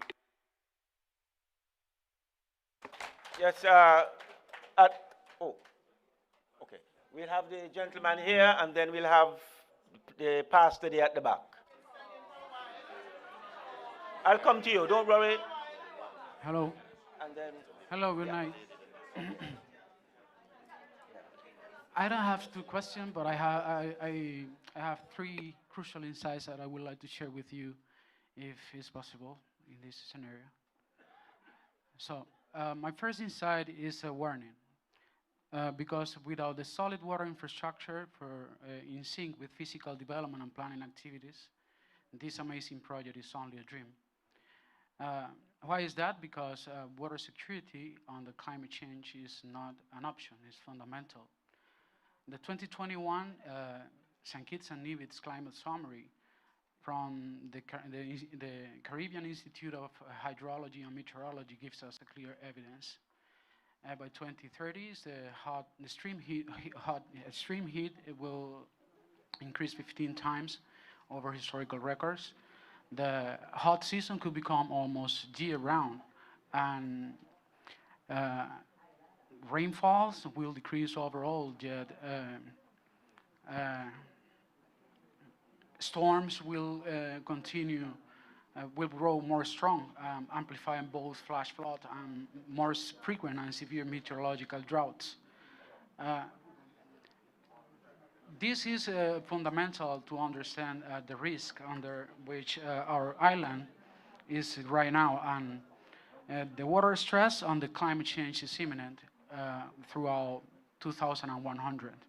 So this is a first warning, and I want to emphasize something important here in regards to water stress. I want to make a rough diagnosis of this water stress utilizing factual statistics. According to FAO and UNESCO, in the 2014 water footprint assessment, St. Kitts and Nevis is endowed with 444 cubic meters of fresh water per capita per year. And by contrast, NIA statistical report in 2020 average consumptions of 144 cubic meters per capita per year for the decade between 2009 and 2019. And statistics since and kit shows average of 252, totaling 396 cubic meters of fresh water per capita per year, almost our entire renewable capacity consumed according to this freshwater budget. So this is under this leaving a little room for the ecosystems. So I want to support myself with my readings, my writing. Sorry. Three key points here. Three key points here to take into consideration. The renewable fresh water depends on rainfall, recharge perch, and on confined aquifers. And these FAO figures relies on historical records that may be no longer a reliable source under climate change. And the population considered for this consumption, for these figures, is 12,227. Could you speed it up, please? Speed it up. Yeah, speed it up, please. 12,000, well, 38,400, in total 34,918 inhabitants. Yes, sir? Yes, sir. Questions, please. Please. Well, my question is, if Nevis is Nevis prepared for Destiny, or will be Destiny the catalyst to prepare Nevis? Okay, thank you. So, but here is the thing. I think Nevis is not yet prepared for a project of Destiny's scale. But through Destiny, we can become prepared. Because it's really tedious to attract funds from international organizations to provide solutions to address the water scarcity in any small island developing states. And the only solution to address that is through a solid water master plan with a hybrid portfolio of solutions, including water harvesting. All right, sir. Thank you very much. Thank you. Thank you very much. The mic, please. The mic. Yes, Pastor. Good evening, everybody. Yeah, my name is Pastor Wayne Maynard, and I am happy for the opportunity to be able to ask questions pertaining to this very impactful project. Now, as I understand it, this project has materialized based on the acquisition, of course, of significant acreage, which would tend to mean that that property is private because it's privately owned. So one of my main questions pertaining to this project is in relation to the issue of access. And so because, again, such significant acreage has been acquired, will law enforcement, will regulatory bodies, social services have the same access to this zone as they do any other area in the island of Nevis? And will we as residents have access to this zone? I know, Mr. Premier, you mentioned that one of the justifications for not implementing a South Coast road would have been, well, why would the government invest such significant funding when the investors do it? But if the investors do it, then would we have residents would have access to that road in the same way if the government were to do it? And so the question of access is really a huge question given that the acreage is so wide. And then can things happen in that zone? Because again, it's private land that would violate our laws, that because of the significant area that we don't have the access, or even our law enforcement and other bodies of regulatory nature, can they then determine that laws are being violated? Because again, it is, if I understand it correctly, private land. The second question that I have is in relation to recurring revenue generation. If I understand it, this area is being considered a tax-free zone. So how is recurring revenue to be acquired by the government if it is a tax-free zone? I understand that there would be spin-offs due to, of course, arrivals. We have a larger population, whether it is access to our airports and, of course, economic spin-offs. But what is the main source of recurring revenue that the government is expecting to be able to have to make this economically viable? Thank you. Thank you. Mr. Premier. Pastor Maynard, thank you very much for your questions. The short answer to access is yes. That was one of the first points that we discussed with these proposed developers. The model that we have been discussing is really akin to the Four Seasons. You and I have access to the Four Seasons, but we recognize that there are security protocols and controls at the Four Seasons for our access. So we can decide to have a drink at the Four Seasons after this, but we will be having to go through security in order to get there into that particular resort. So that's sort of the model that we anticipate, although we did say to them that we would prefer that they use technology rather than having physical barriers like the Four Seasons does. The question of revenue generation, Pastor Maynard, this is an ongoing discussion that we've been having, because naturally we want to know how the island is going to benefit long term from this. The developers have made certain proposals to us in terms of revenue. You heard of this $50 million number. We are discussing with them joint development of the Long Point Port, which clearly would be a further investment. We are discussing with them the development of the hospital. The contemplation is that hospital development will be part of that $50 million. But the question really about if you're not paying taxes, then how is the economy going to benefit generally? And the view that certainly has been advanced by them, and the position supported by some studies done by Oxford Economics, is that the benefit to Nevis, the benefits to Nevis, and by extension, the benefits to the revenue, tax revenue that is really having to do with the activity in the economy, the wider economy. So spending, arrivals, taxes, small businesses, supermarkets, you name it. That the idea is that because the overall economy is going to develop, this becomes the catalyst for that, then revenue for the government grows accordingly.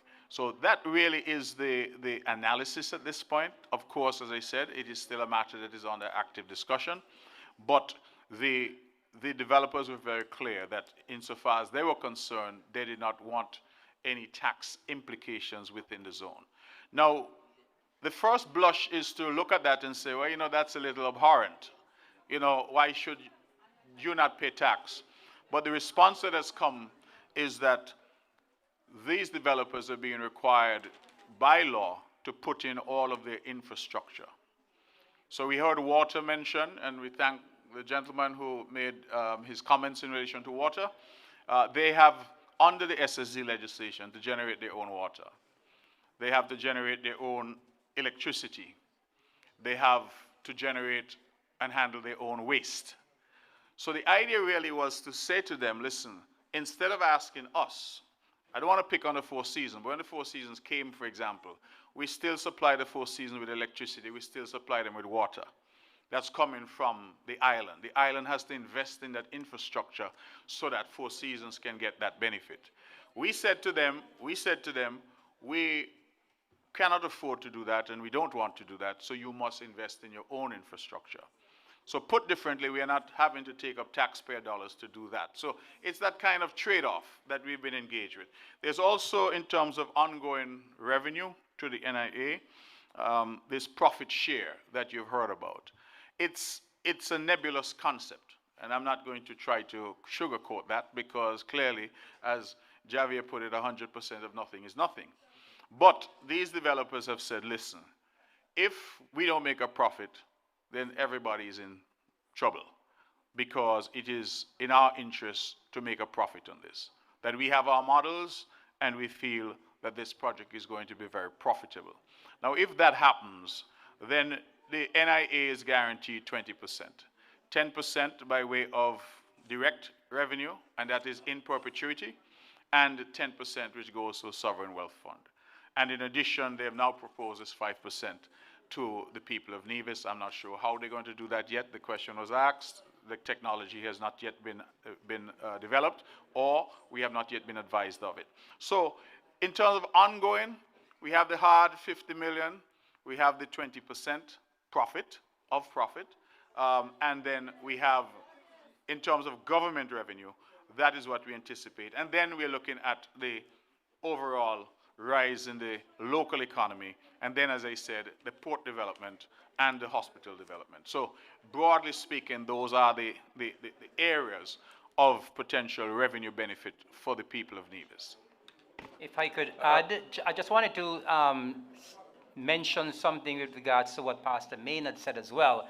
I know you spoke about the access, and you also spoke about the administration putting in the infrastructure. We have to bear in mind as well that all of the lands over there are private lands. And if the government were to go in and put in infrastructure, the government will have to negotiate with the landowners. They'll have to purchase or compulsorily acquire the land. Of course, even when we are doing village roads, widening village roads or the public main road, you have to negotiate with the landowners. So it's not that simple that the government can just go in and put in infrastructure on private property. So we have to bear that in mind as well. And the cost. And of course the cost as well. And I just wanted to quickly respond to the gentleman with regards to the water. He raised some important issues with regards to water and climate change and so on. We have to bear in mind that this is a sustainability zone, and the Act prescribes that they must be able to provide their own water. Right? The Act prescribes that in Section 5. And what we also have to bear in mind as well, that they have decided as to how they're going to be providing their water. We know that during the rainy season, we have a tremendous amount of water that goes into the sea, a lot of water waste. And over in the South Coast area, there are a lot of very deep guts that take a lot of water down into the sea. And they are planning to trap most of that water and be able to utilize that water in the zone. And so we recognize the issue with regards to the water, but they have a solution with regards to providing their own water by doing the trapping. Doctor? Thank you. Good evening, everyone. I had the first question before Dr. Daly, and I told him, and he smiled and said, "You should have been standing."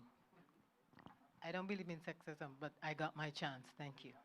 I have a question that I am really concerned about, because it's tangentially related to this. But as an international researcher, I am trying hard to understand how parliamentary democracies work in the Caribbean. I'm doing work on that right now, so I want to understand our parliamentary democracy here.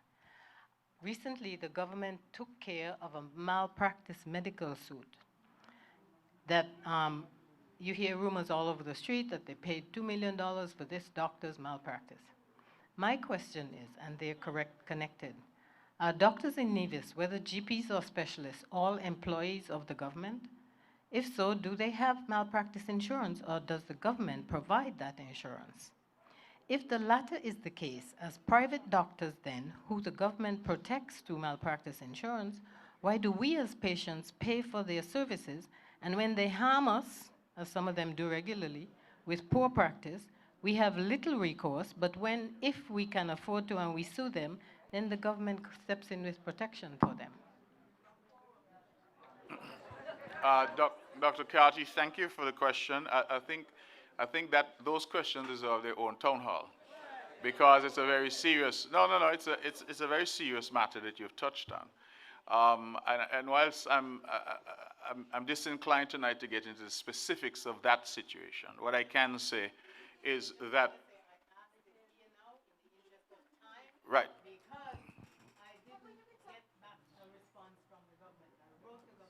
Okay, well, I'm not sure. I didn't see something, but if you wrote on it. All I will say to you is this, that doctors that work with our hospital are employed to the government. And because we only have one hospital, we often have a blurring of the lines sometimes. So for example, if you see a doctor privately and you have to do surgery, then the only surgical suite available is at the Alexandra Hospital. So if that surgery is done at our hospital by a doctor who's employed to us, even though that doctor may be your private doctor, meaning you see them in their private office, a question of liability arises if something goes wrong. And so it is not an easy answer. The solution, I feel, is to have insurance. But that in and of itself is a rather expensive solution. So, well, the question is of who will have to pay for that insurance, because again, if it is that they're employed to us and they're working at our hospital. And the problem, Dr. Carty, and I don't mean to belabor it, but the problem sometimes is a lot of doctors that we have could be elsewhere. So they could be elsewhere. And so because they could be elsewhere, we are sometimes in a situation where we are trying to hold on to doctors. You know, specialists especially are incredibly difficult to hold on to. So we have that ongoing dilemma. But as I said, we may have to have a different forum to discuss that, because I think it's a very, very important issue. But I see hands are all over on the SSZ, so Yes. we'll have to come back to that. Yes, and folks, might I remind you, please, exclusively about the SSE and the project. Yeah, I do understand that you have a lot of questions, and perhaps on another town hall we can address them, but please, focused questions, please, focused questions. Good evening, all. Question. My first question is on the hospital. On the video, we are seeing that they are saying that they would help with the hospital, or help with the hospital. The question is whether we are talking about the failed project of the wing of the hospital, or a movement forward on the hospital. That's the first question. The other question is going back to the citizens and the citizenship. We are saying that all the settlers would be citizens by investment. No, we're not saying that. Nobody has said that. No.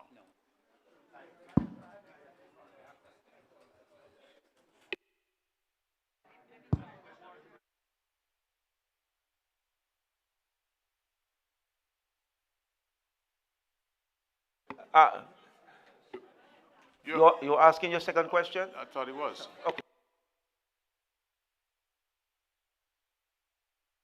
Okay, so the hospital project is the wing and the overall development of our healthcare facilities on the island. That is what we are seeking to have completed, and that is why we have decided to partner. Now, just so I explain why this has become important.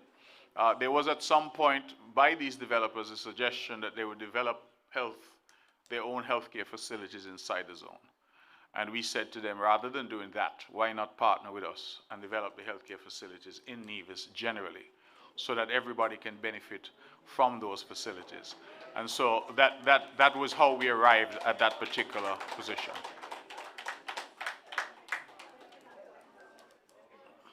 Good night, finally.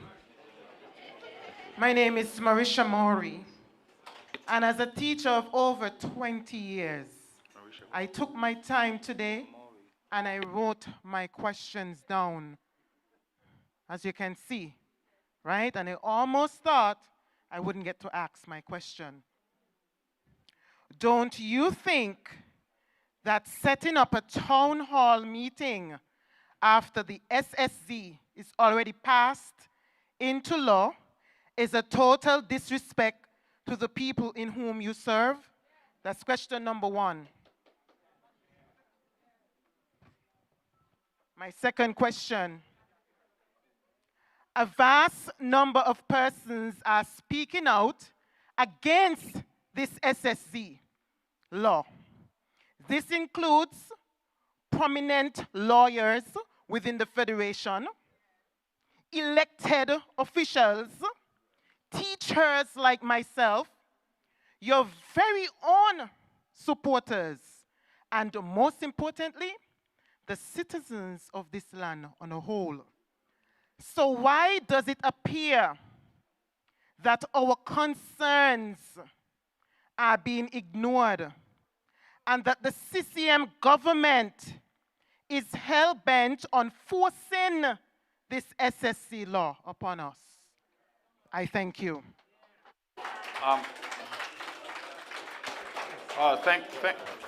Thank you very much for the questions. Thank you very much for the questions. Ladies and gentlemen, if we can, we've had important questions asked, if we can try to respond. The issue of disrespect, you indicated that we are coming now. I think that there has been a lot of confusion in the public space. Let me say, please, let me say first of all, the SSZ legislation is one thing.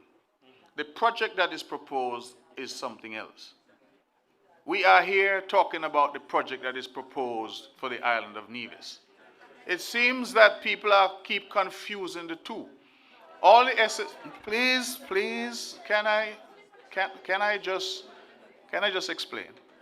It is not the same thing, because an SSZ can be proposed in St. Kitts tomorrow. It can be proposed on 10 acres of land in Nevis tomorrow. The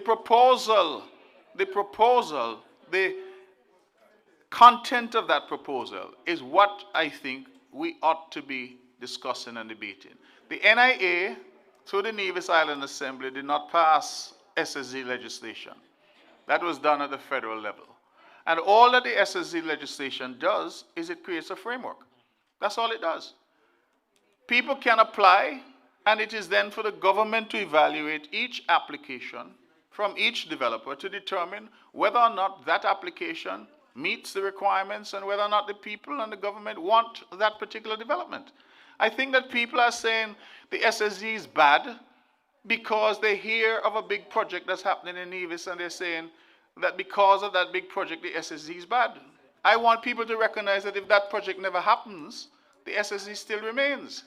And the SSZ may be used for any other purpose. Somebody asked earlier about another proposal.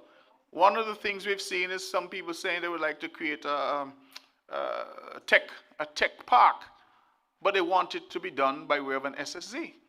So the reality is that I want people to move away from this notion. The other thing that I want to say on that, I have been in the Parliament of St. Kitts and Nevis now for almost 20 years. And in my 20 years, we have debated hundreds of pieces of legislation. I have never seen one go to town hall before it goes to the Parliament. It has never happened. And so while I hear the, please, can I say, we're having a town hall now, again, not to talk about the legislation, but to talk about the project that has been proposed. I am not understanding why that is such a difficult concept for us to grasp. The project that is proposed is what we are talking about.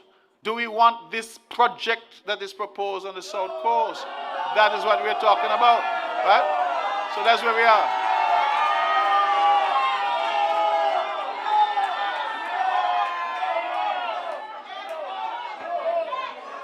So it sounds to my ear that the eyes have it.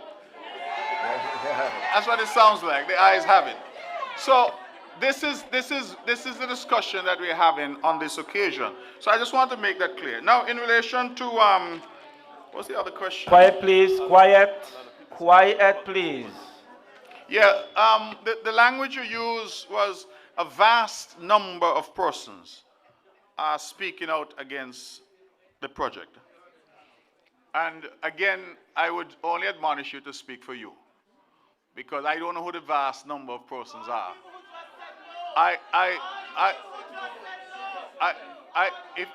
If I can finish, the people who make the most noise aren't necessarily the vast number. There are a lot of people who, because they're not noisy, don't suggest that they don't have an opinion of their own. And don't suggest that they don't have their own views. They may not be as loud as others may be.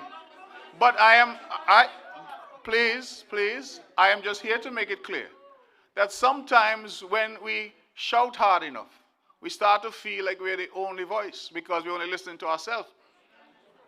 As the Premier of Nevis, my job is to listen to everybody. So I listen to those who shout the loudest, and I also listen to those who have a quiet conversation because they're not the shouting type. So if you're going to tell me that there's a vast number, I'm not sure how you're measuring vast. All I'm saying is, let us speak for ourselves. Let us share our opinions respectfully, but don't speak for anybody else. Because when people have their private moments and their private, sometimes I've been a politician for a while. Sometimes they have some big concerts at the final night. Some big reggae artists, and when you leave, you say, my God, I win the election. And the next day you get your tail part breaking. You know why? People went and jumped up and shout and dance and went and vote against you. Let us always be careful when we try to speak for the public. That's all I'm saying. Speak for you. Say that you are against something or you're for something. That is your right. But leave other people the same right. That's all. Thank you.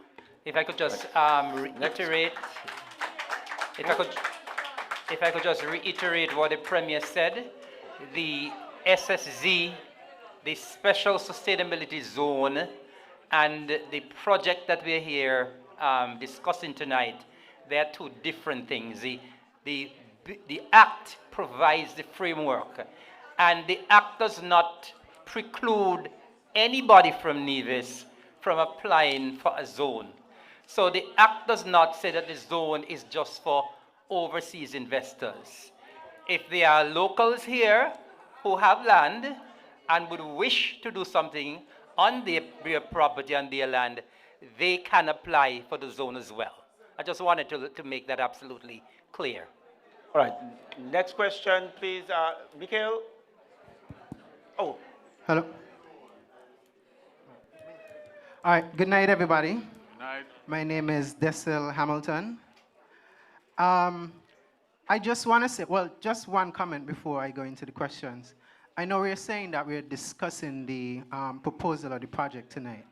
But if we look around, even on the screens, Town Hall, let's talk about the special sustainability zones. So it doesn't say let's talk about the Destiny project. So clearly, some people can come with a misunderstanding because of what was advertised. That's just that. Secondly, so I read through the Special Sustainability Zone Act. My qualms with it is that I feel like it's, a very loose piece of legislation, but it does, as you guys said, provide a framework, the things that can go in and the things that will go in. Unfortunately, what a lot of people don't understand, and from my understanding, is that until it becomes a development agreement that comes either before the Parliament and then the Cabinet and then the federal government, then we're kind of all left in the air wondering what will be inside of it. So while we're here discussing the Destiny proposal and all the things that they're saying, my question is, for that, are these specific items that were listed before, like the 5% and all of these different things, are they going to be built into the development agreement? And secondly, will there be developmental milestones in that development agreement? For instance, Destiny is proposing to provide homes for thousands of people. They have to provide their own electricity and water and such things like that. All of this can't happen overnight.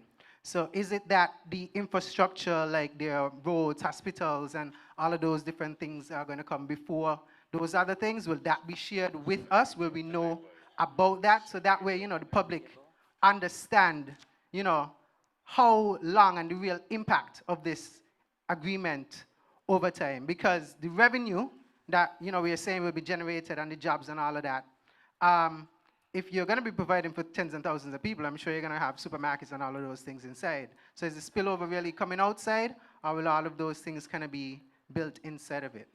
if you can give some comments on that. Thank you. Thank you for your question. Yes. Can I try to answer very quickly?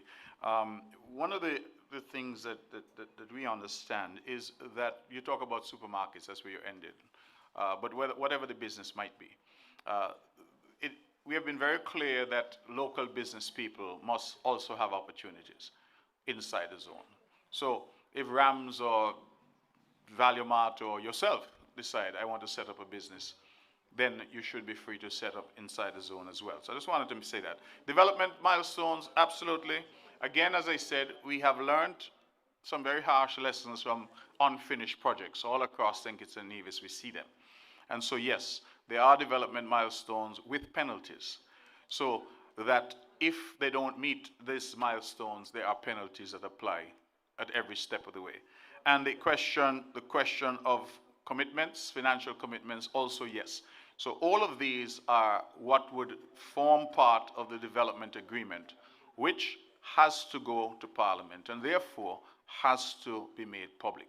So there's no question, Mr. Hamilton, of, as you say, people not knowing or you not knowing until whatever time.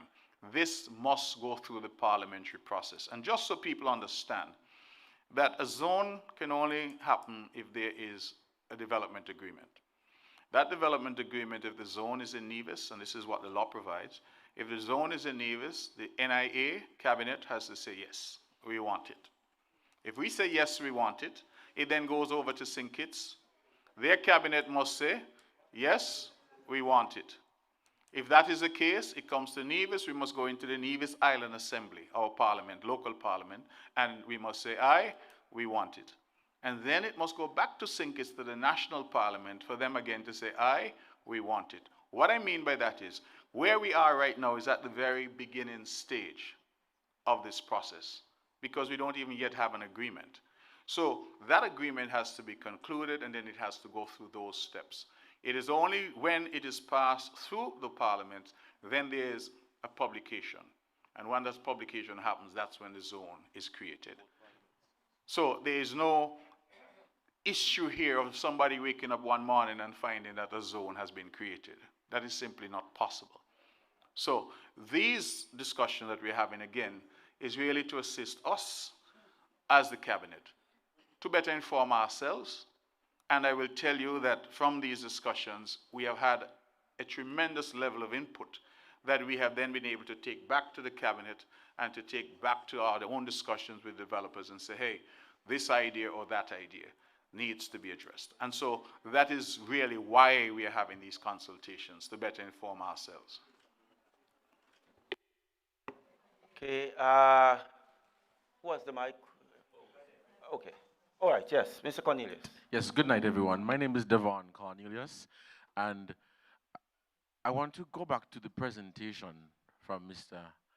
Olivier Hansen's, where in that presentation it was mentioned that support will be given to the Nevis's geothermal development.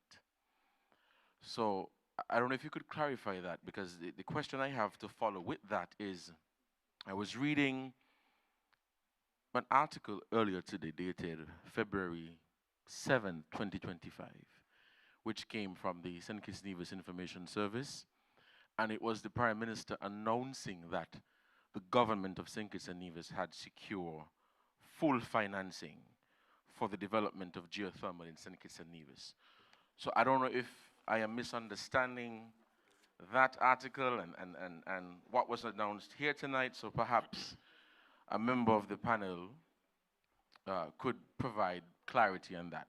But if I may go back a bit quickly, in July of 2025, Mr. Premier, you stated that you had only received an initial, and I want to go back to the timeline, you had only received an initial approach from developers interested in the South Coast area, and that there was no formal proposal at that time. So clarify for us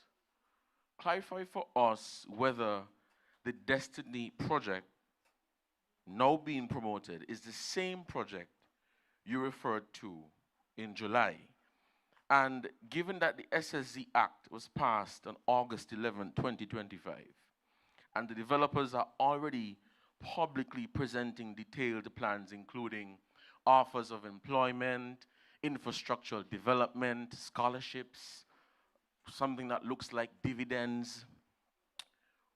When exactly did the government engage, or when did government engagement with these developers move from an informal discussion in July to us being here and seeing all of this? Because July, what's today's date? 27th of October? That's a very short timeline to squeeze everything into that. So I'm just trying to get a clear understanding of the timeline. So if you could provide exact dates, explain in detail the dates, when you move from informal to formal, and all of that. Because what I find a bit concerning is, you did mention that the agreement was not signed. But how are you offering jobs and all of these different things? So perhaps you could clarify that, please. Thank you. So, Mr. Cornelius, is a simple matter, and I'll hand over things to Mr. Brand shortly. But I don't understand what is so mysterious about me coming in to say I want to do a development. This is what I'm proposing to do. And if you have a business, you want to offer your services, or you're looking for a job, send me your details. What is so alien or strange about that? If I'm going to be building a house, well, I have my plans that are being finalized. Am I not already talking to contractors? Am I not already having conversations with people to say, listen, if planning were to approve my plans, then I want to move forward? So I'm just not understanding. People are looking for a conspiracy of some kind, and they're trying to manufacture it wherever they can find it. No, you ask your question, let me try to answer you. So the reality is that if people are saying, we have a project, this is the project we want to do, and we're inviting people who may be interested to get involved by sending us their information. What is wrong with that? Now, this question keeps coming up about when the government knew and what is the timeline. Now, I can't tell you, Mr. Cornelius, because I didn't come here tonight with a diary to say at 9 a.m. on such and such a day, I received this proposal. What I can say to you is that as a government, we have operated in a particular manner. And that manner is open and it's transparent. And if we're asked questions, please, can I finish? If we're asked questions about a project, a question was asked just tonight, have you received some other indications about SSZ? My answer is yes. But if I'm not in a position because I don't have something concrete in front of me, what exactly am I expected to say to you? So, can you give that assurance that you will get that information, because you said you don't have the but I'm asking what assurance you want. You want to know what day we received an application? Is that what you want? Right. So and why do you want to know what day we received the application? What's the relevance of it? So you just I'm just curious. I'm just asking. You just mentioned, yes, right, that you don't have anything concrete in front of you. You even made reference to a diary, right? So even if you don't have that information tonight, yes, are you saying you don't have the information? No, I'm not saying that. All? I've asked something different. Okay. What's the relevance of when the application was received insofar as you're concerned? We want to. You want to know. I want to understand the timeline of events. Okay. So that's what I want to understand. So Mr. Cornelius, because then it will give me a better understanding of the whole. That's what you're looking for, some understanding? Okay. We'll try and provide you some understanding of the timeline of events. Mr. Cornelius, if I may take the other question as it relates to the geothermal matter. The geothermal project is basically split in two phases. The first phase has to do with the drilling and the exploration of the wells. We have gone through an exercise where we would have had, I believe it was 5 or 6 of the largest drillers in the world participating in that process. That process, I believe, will come to an end very shortly, and the selection will be made as to who the driller will be to explore those wells. The Prime Minister is accurate when he said that he has the financing in place for that phase of the project. I believe we got $15 or $17 million from the Caribbean Development Bank. I believe also we have, it was $20 million from the Saudi fund. And we have some from, I believe, is the IDB or one of those. So the funding is available. The Green Climate Fund. The idea is that there has to do the exploration phase first in terms of what exactly they will be getting from the wells to design the actual plan. That phase of the project is not yet designed or conceptualized yet. They need the data from the drilling for that to take place. So I don't think that there is any attempt to mislead anybody when someone said that they would be trying to give assistance to the geothermal project. There is a second phase, and once the data is available, then that phase would need, of course, significant financing. All right. Yes, young lady in white. Dr. Nisbet, sorry. Good evening to the distinguished panel and to my fellow Nevis people. So I just have one plea and two questions. The plea is, can we please have several town hall meetings on the SSD legislation as well as the Destiny project in a larger space? Please. My first question, what is your process for quantifying opposition to the bill and the proposed project? And what do you have to say to empower those people that want to speak out about this, but are too afraid of being labeled anti-CCM or pro-NRP or anti-government or even being retaliated against just for voicing their opinions on such a bill?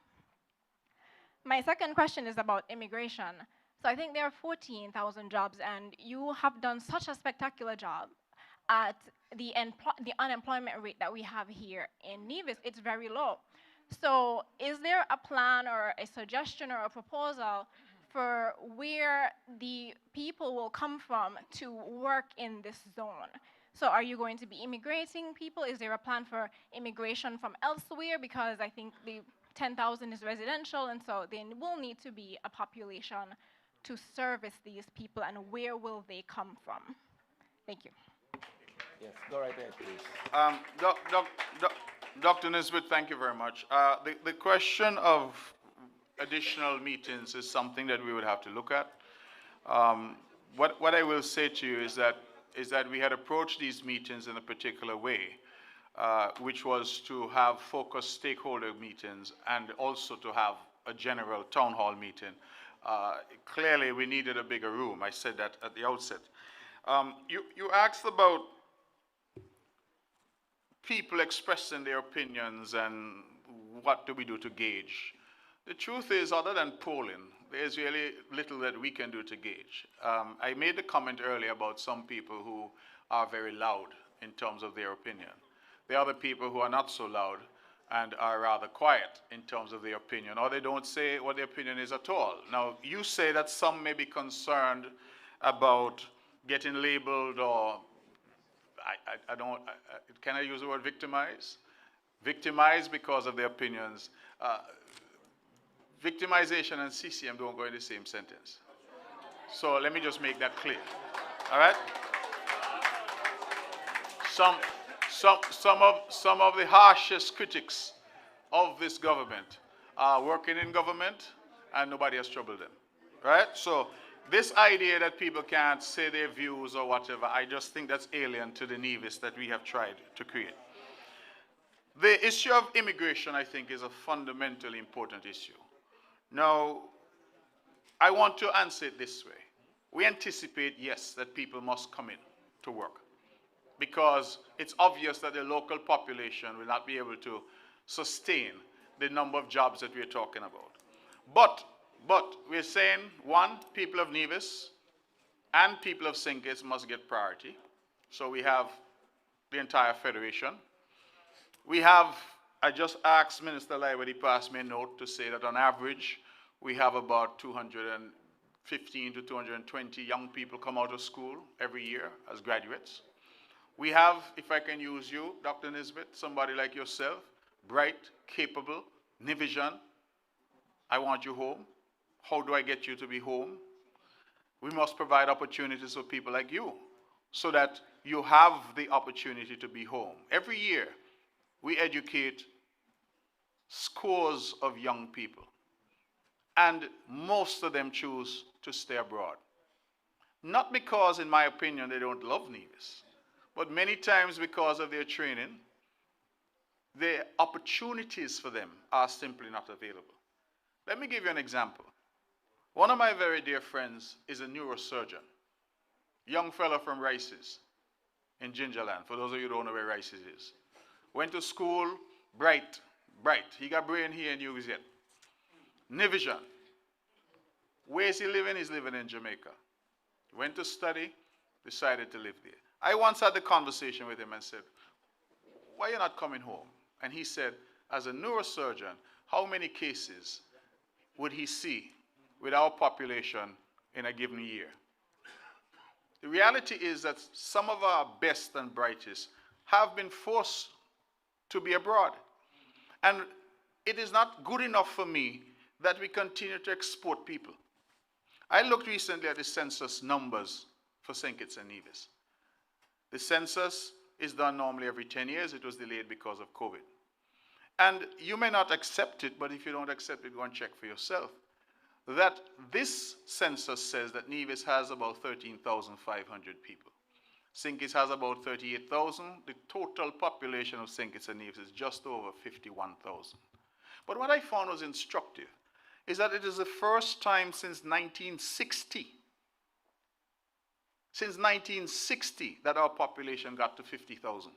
In fact, in some of the censuses that were done during that period, our population dropped to as low as 34,000.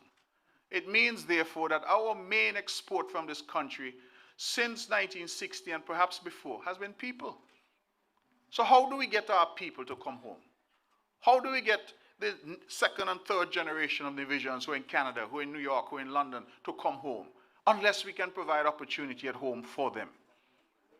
How do we get our people to understand that when I go off to study, if I want to stay abroad, I can, but I don't have to, because there is sufficient opportunity here in Nevis for me. And the only way we can do that is to expand our economy and create opportunity. I heard something said recently, and I've adopted it now as my own. If we continue to do the same things, we will get the same results that we always got. And that is the reality. So it is for us as a people to determine where we want to go. So the other point about immigration and population is that currently St. Kitts and Nevis is already part of the free movement of people within the OECS. So if you're from Dominica, St. Vincent, St. Lucia, and you hear there's a job here, you can pack up tomorrow and move, because that is the right that you have of free movement now within the OECS. I emphasize the OECS. In the wider CARICOM, there's also free movement, but it is more limited. So it is only certain skill sets and people with what is called a skills certificate who can move within the wider CARICOM.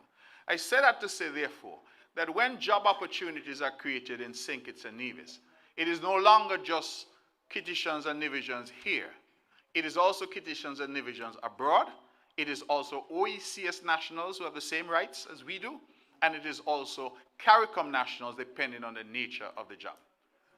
So we have a lot of options insofar as jobs are concerned that currently exist. And I'm not yet moving outside the region. I'm just talking about our own people, our OECS people, and our wider CARICOM people. So I hope that helps to answer the question.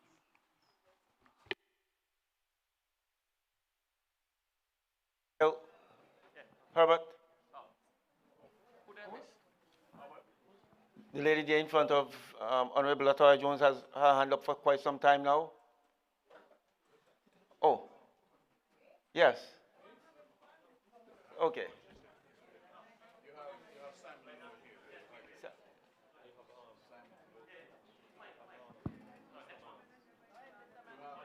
Good evening. My name is Hansel Manners. And I'm happy for this opportunity to raise issues, to ask questions. I shall not be commenting on the pros and cons of the project this evening. Most people this evening have done just that.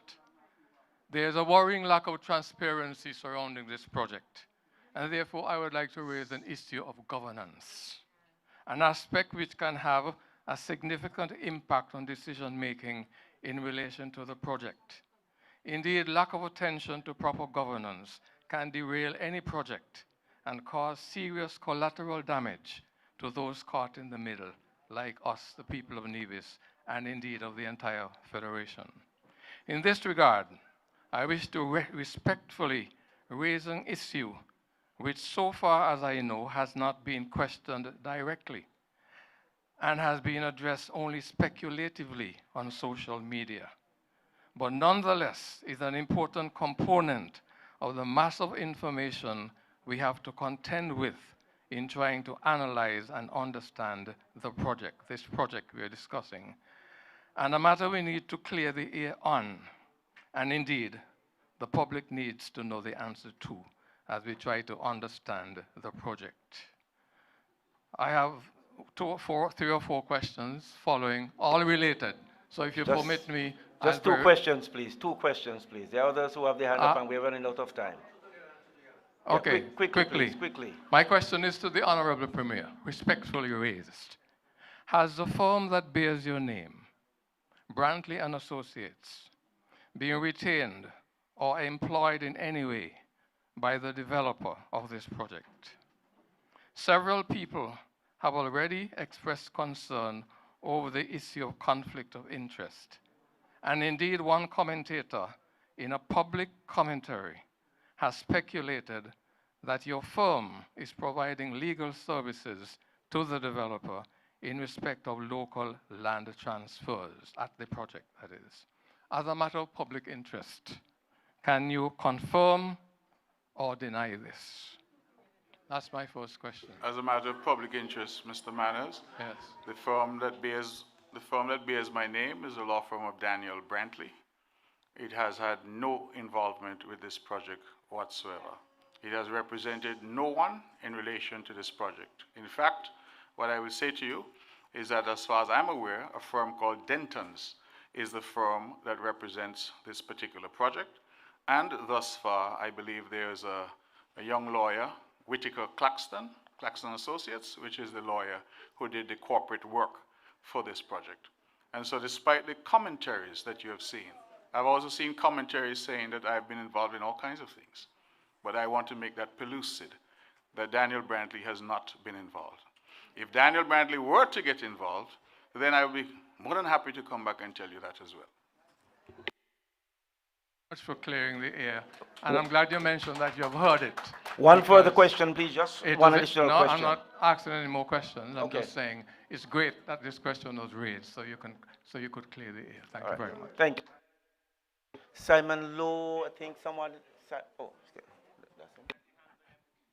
Hello. Good evening. My question is one question, and that is this. I think most people on the island would welcome the development, but my question is, what is the necessity for the SSZ? And my question goes to Madam Lewis as the legal representative of the Cabinet. It is well known that previous developments, including the one that I propose to do on the south side, but let us refer to the Four Seasons in particular, received concession agreements from the government covering taxation and a whole host of other issues. So why could this development not have the same kind of agreement, which is totally under the control of the NIA and didn't need any kind of federal involvement? And if that is not the case, can you please clarify for everybody what the difference is between the normal kind of concession agreements given to developers and what additional concessions you are giving or being asked to give for this particular development project? Thank you.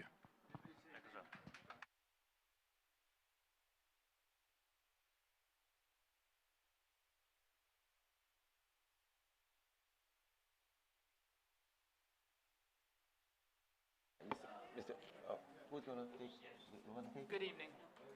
Are you hearing me? No.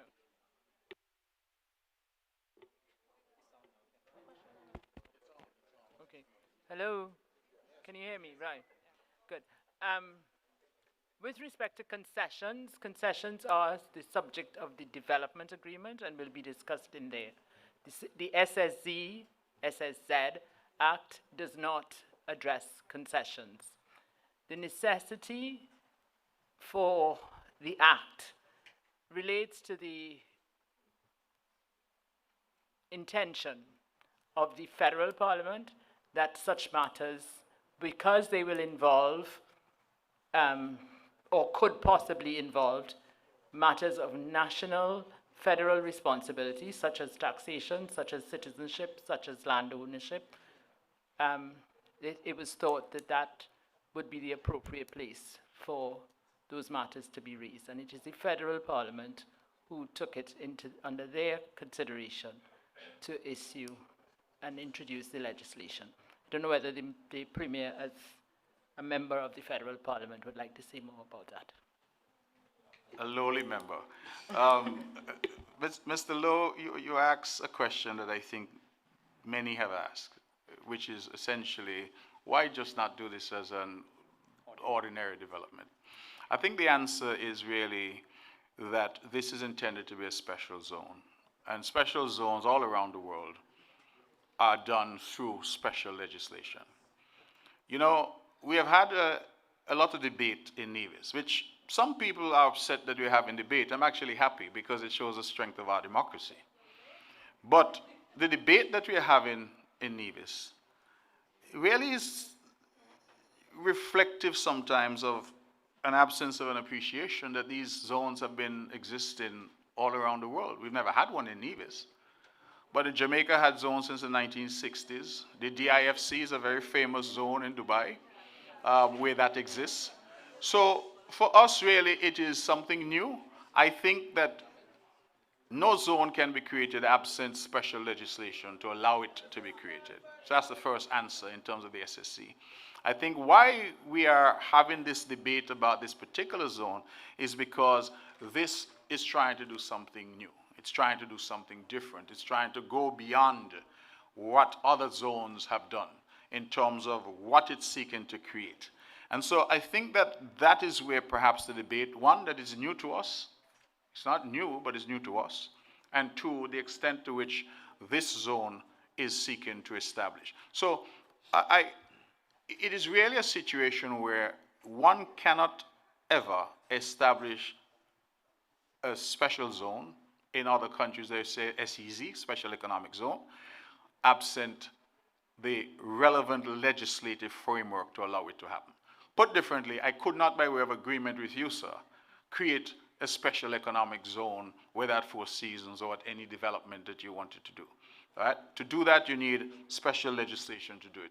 And it is not something that is particularly rare. In fact, I was looking at something recently where the short-lived Prime Minister in the UK, Rishi Sunak, he was Prime Minister, I think. I hope I'm right on that. But a colleague of mine in London sent me where he announced that he was doing, I think, 7 such zones in the UK to do exactly what we are trying to do, to spur development. A point that perhaps I should have made at the outset that I did not make is that we have to consider that for a very long time this country has been heavily dependent on citizenship by investment money. That has been the goose that has been laying that golden egg. We're now in a situation where all across the region that CBI money is drying up, and St. Kitts Nevis is no different. So the question that we have to ask ourselves really is, what then do we do? Do we try to raise taxes on an existing population which is already taxed? Do we find new avenues for revenue? What do we do? We have no gold as far as I know. We have no oil as far as I know. But we have a need as an island to develop and to grow. So absent financial flows that are non-tax revenue, like CBI, what do we do in terms of our development and in terms of maintaining the standard of living to which we all have grown accustomed?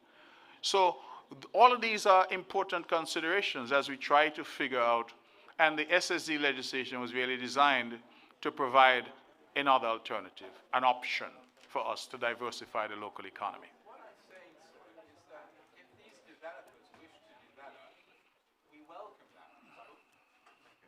If these developers have approached you and wish to develop, that's great.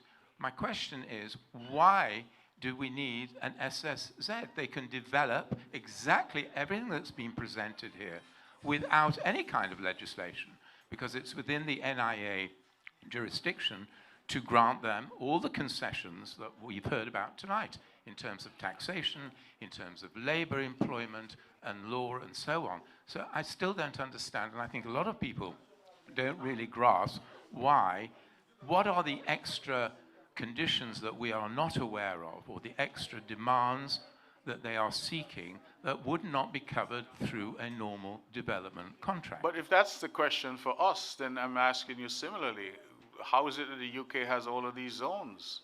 How is it that the US has all of these zones? How that Jamaica has its zone? They all come through special legislation. So we can argue about the modality of development all we want. The bottom line is that the SSC was designed to create another avenue for development. Some may use it, some may not, but it's making that avenue available for those developers who say, I would prefer to do a development within a zone which is a special zone. So it is not to say that what you're suggesting, if another Four Seasons wants to come, we welcome them.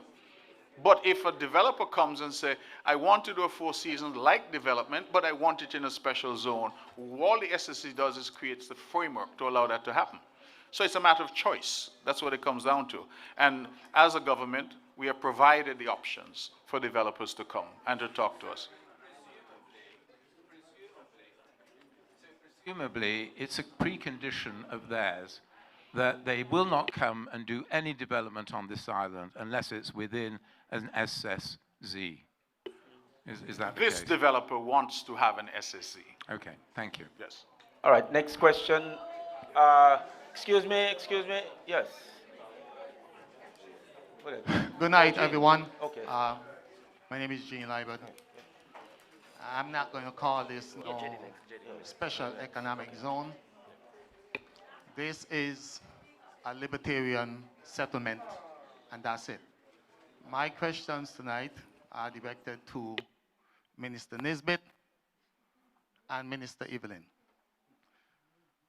Minister Nisbet, we have a health problem facing us right now in this country in relation to a landfill that we have on the southern side. I want to know the lifespan on that landfill, better terminology, that dump that we have. Its lifespan has already expired. Where will the next landfill be established? Because the southern side, for most of us, is the most obvious choice. The second question goes to Mr. Evelyn. Mr. Evelyn, the southern side has always been an area for livestock farming. My father raised animals there. The premier father raised animals there. Mr. Liebert family raised animals there. Why hasn't the NIA seek to buy some of those said lands which you all want to now put into a libertarian settlement for vegetable farmers, livestock farmers, and housing, because you are taking a housing project over there. So why is it at the kind of prices, 67 cents per square foot, 91 cents per square foot, why hasn't the government tried to secure some of those said lands for the people of Nevis. Thank you. Good evening. In relation to the dump site for the solid waste management, I'm going to make the connection between that and the SSZ because that's what we're here to discuss, and so I assume there's a connection to be made. The lifespan at the dump is obviously it's at its capacity, and our strategy to manage that has been to incorporate things such as recycling. So it's not to just create a new dump site, we have to learn how to manage the waste that we currently have. So we've expanded our recycling projects from bottles to aluminum. We're now working on a scrap metal project where we're actively baling those vehicles and then exporting them out of the island. So our approach is not to just find a new place to dump trash, but to reduce the amount of trash that we're generating as a people. Now, if you want to connect that to this particular project, we have, while we were discussing this project, I, of course, would have indicated the need for solid waste management to be independent because we do not need any additional waste in our dump that's already at capacity. So what they have confirmed is that 80% of their waste will be recyclable. That's what they've committed to. And that was not good enough for me, so I queried more what of the additional 20%, and they have committed that they will work on exporting out of the island. All right, good evening once again, everyone. Mr. Liebert, you mentioned that over there previously was used for livestock production. I'm sure you would recognize that there's absolutely no livestock production that takes place over there at this point. None. At least not to my knowledge and not to my department's knowledge. Right? You also mentioned that you believe or you think that the government should purchase some land from those areas, whether for housing, for livestock production, for crop production. Mr. Liebert, I don't think you recognize how expensive land is for the government to purchase. Of course, we are in a cabinet, and Minister Brand is here. He can tell you how much we had to go through to purchase land for us to provide housing in Charlestown. As the minister with responsibility for lands, I can tell you as well that it is a burden when we have to purchase land from private individuals, whether it's for housing or for livestock or for crop production. The administration do not have the resources to purchase those large tracts of land. So, Mr. Liebert, I would suggest to you that if you can help us find the money, we'll be happy to purchase some of those lands. But the government does not have the resources to purchase those large tracts of land, sir. All right, so we'll have a question from, I think it's Ms. Keynes at the back there, in white. And then the officer over here next to Dr. Daly.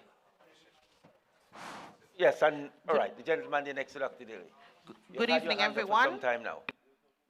Sorry, good evening, everyone. My name is J.D. Keynes, and I have my contribution.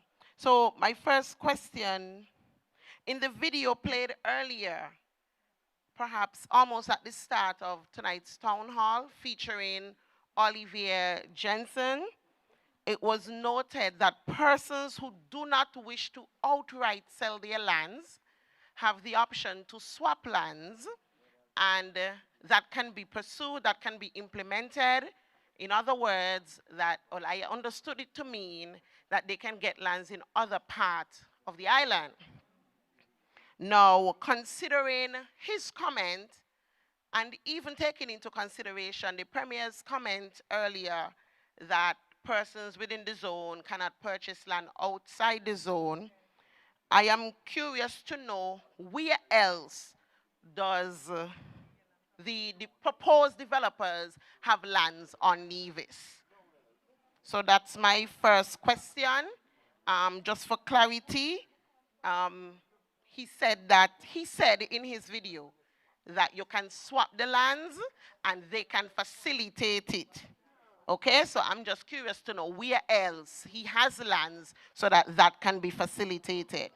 All right, and then my second question, because I'm, obeying Mr. Daniel's guideline, it has to do with due diligence. Now, I think most of us in here at some point or other has heard that term. Everything you do now asks about due diligence checks. Even to open a bank account, you have to do due diligence checks. And so I became a bit concerned when I heard a comment earlier, so I just want clarification on that. So basically, due diligence has something to do with checking the person or the business, the entity, seeing the background, all of that kind of thing, putting it in simple terms. So considering Minister Leibert's comment earlier, what is the level of due diligence that has been done on the proposed developers? I know he said that, of course, they wouldn't know everything. So because they don't know everything, I'm curious to know, what do we know? What level of due diligence has been done? Who has facilitated that? And is it subject to further screening? Thank you so much. All right, can I take a stab at this? Thank you very much for the question. And the question of due diligence, is, I want the public to know that this is not something new for this government. The island of Nevis is a very well-established financial services jurisdiction, where we have international banks, we have trust companies. Under all of the regional and international requirements, we have to do due diligence before we can even license any of these. So we have agencies that we use. Due diligence usually is done to determine if they are what they call adverse results. Adverse results means that you're criminal, you are involved in some nefarious or criminal activity, you have been charged, you've been convicted, you are involved in fraud or things of that nature. That is what due diligence would normally show up. We have had, I think, going back to the question that was posed initially about Mr. Jensen being a libertarian, and it seems that some are equating that with some type of criminality or something that is adverse. I would shudder to think, if I were to take a poll in this room right now and ask people what they believe in. Some of you may not believe in God. Some may worship the devil. What is the conclusion from that? That the government, therefore, if you bring a proposal and that proposal makes sense economically, fiscally, financially, that we ought to tell you, we don't agree with you because you have some beliefs. Some of us are opposed to LGBTQ rights. What if the person is a proponent of that? You see, people are asking us as a government to start to delve into people's beliefs and what they think and what they don't think. I am saying, as a government, our job is to look at the proposal that is in front of us. That is our job. Right now we have a billionaire who owns 4 Seasons. Any of you know what Bill Gates believes? Did anybody ever ask him? So the reality that we have is that it's almost as if people are now creating these new ideas of due diligence to say that if somebody says something or believes something, that somehow that bars them. And we are saying that due diligence in the ordinary course speaks to conduct that is criminal, conduct that is adverse in those circumstances. Not to whether somebody is Muslim or Hindu, not to whether they share our beliefs, but rather, when we as a government get a proposal, we must look at the proposal. And I have not seen any libertarian proposal come to this government. That has been something that other people are saying. We have not had that proposal. So I just want to make that very clear. And Mr. Brand is reminding me that the gentleman has been a citizen of St. Kitts and Nevis for nearly a decade. So to attain citizenship, again, you would have had to go through a due diligence checks. In fact, the public may not know, but all citizenship applications now have to go through impacts, they call it in Barbados. And impacts is informed by the United States, United Kingdom, EU, and Canada. So anybody who has our citizenship has to have been run through that, those agencies as well, to ensure that there are no adverse findings. So I don't know what other due diligence the government must do or has been asked to do, because I shudder to think what would happen if we started due diligence on everybody in this room. I'm pretty sure we'll have adverse findings on different people. And so what would be the answer to that? If there's an adverse finding, we don't do business? I don't think that that is the answer. If you're a criminal, if you're involved in fraud or other criminal activity, then absolutely we can't do business. But if you're doing something that I don't necessarily agree with, I find morally reprehensible, for example, that is not a basis for government to say that we are not going to engage with you, because you have not crossed any line in terms of criminality. In relation to the land swaps, my understanding is that what these developers have sought to do is to acquire options on lands elsewhere in Nevis. And to say to people, therefore, that if your lands are located in the area that they wish to acquire, and you do not want to sell your lands because you just want to continue to hold on to land somewhere, then they're saying, well, would you be willing to take additional land someplace else on the island? So put differently, they will buy land someplace else on the island and transfer that land to you in exchange for your lands, which are on the south side of Nevis. And my understanding is they're doing that at a rate of 1 to 1.5. So if you have 10 acres, you'll get 15 acres someplace else on Nevis. That is the proposal as I understand it. Any other questions? We have, folks, we are winding down. We are what? 5 minutes to 10. We'll have the two final questions, the officer and then the gentleman here. Right. Good evening. I'm Livingstone Williams. I'm a landowner. My family owns land in the same designation. I have a problem with when Mr. Brantley tries to lowball and dismiss the lands over on the southeast, saying that they have not contributed anything to the economy of Nevis. Well, I pay thousands of dollars every year for land tax. I have never got the road done.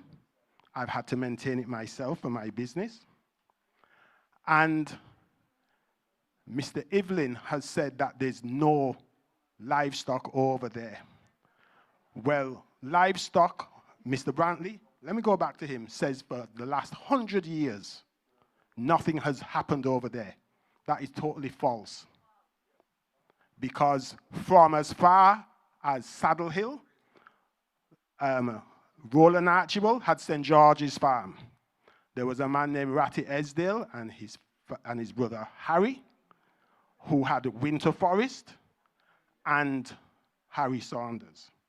When you come back over to Whitehall, Sunder Liberd, and Troy knows about this because it's over there I met him. They ran animals there too. When you come back to Coxeat, Dr. Huggins used to run animals there. When you come back to Bush Hill, Bellot. A lot of people won't know Bellot, but Bellot used to run animals there. Richmond Lodge Estate. Not only does it have animals, it has 2 farms. One of the farmers for 2 years was the #1 farmer in Nevis. And I have a quarry at the bottom. When you go across, the Samson, Burke Liberd ran animals, and I'm talking about people who had hundreds, if not thousands of head. Right? Okay. When you come back over again to Bath, the Challengers, Seaton, Miss Huggins, all of them had hundreds of heads of animals. You are talking about food security. That over there, that region there, was the, and still is, the bastion of animal husbandry. The amount of animals which are produced over there to this day, Pembroke, Colin, Carl Claxton, Brady, endless animals. So I don't understand how you want to disparage the land, lowball the price of the land, and say that it does not contribute anything to Nevis. We've paid land tax for years and got zero. That is a contribution to the economy of Nevis. The people who have approached me since last year about buying lands want to come with a ridiculous deal about 1%, and then they're going to pay me in 3 or 4 years' time. Right? What kind of deal is that? I asked them, are they crazy? How do they expect to come to somebody and want to put that deal? I've done deals all my life. I would be mad to try to tell somebody 1% and the rest of the money in years to come, and you don't even know, right? All right. Yes. So make it quick, please. We are moving ahead quickly. Okay. We're going to 10. All right. Okay. Please move on. Right, and they refuse categorically to do any leasing or partnership, right? Now, why don't they want to do that? Why? And then they want to make demands. If you say, well, I'll sell you a piece, they say no, under no circumstances. They want all. They came to me with all my family's lands and said they want all. So I say, so where the hell are we going to live then? Mr. Williams, a question, please. I Yes. know we can go on with the editorial, but please.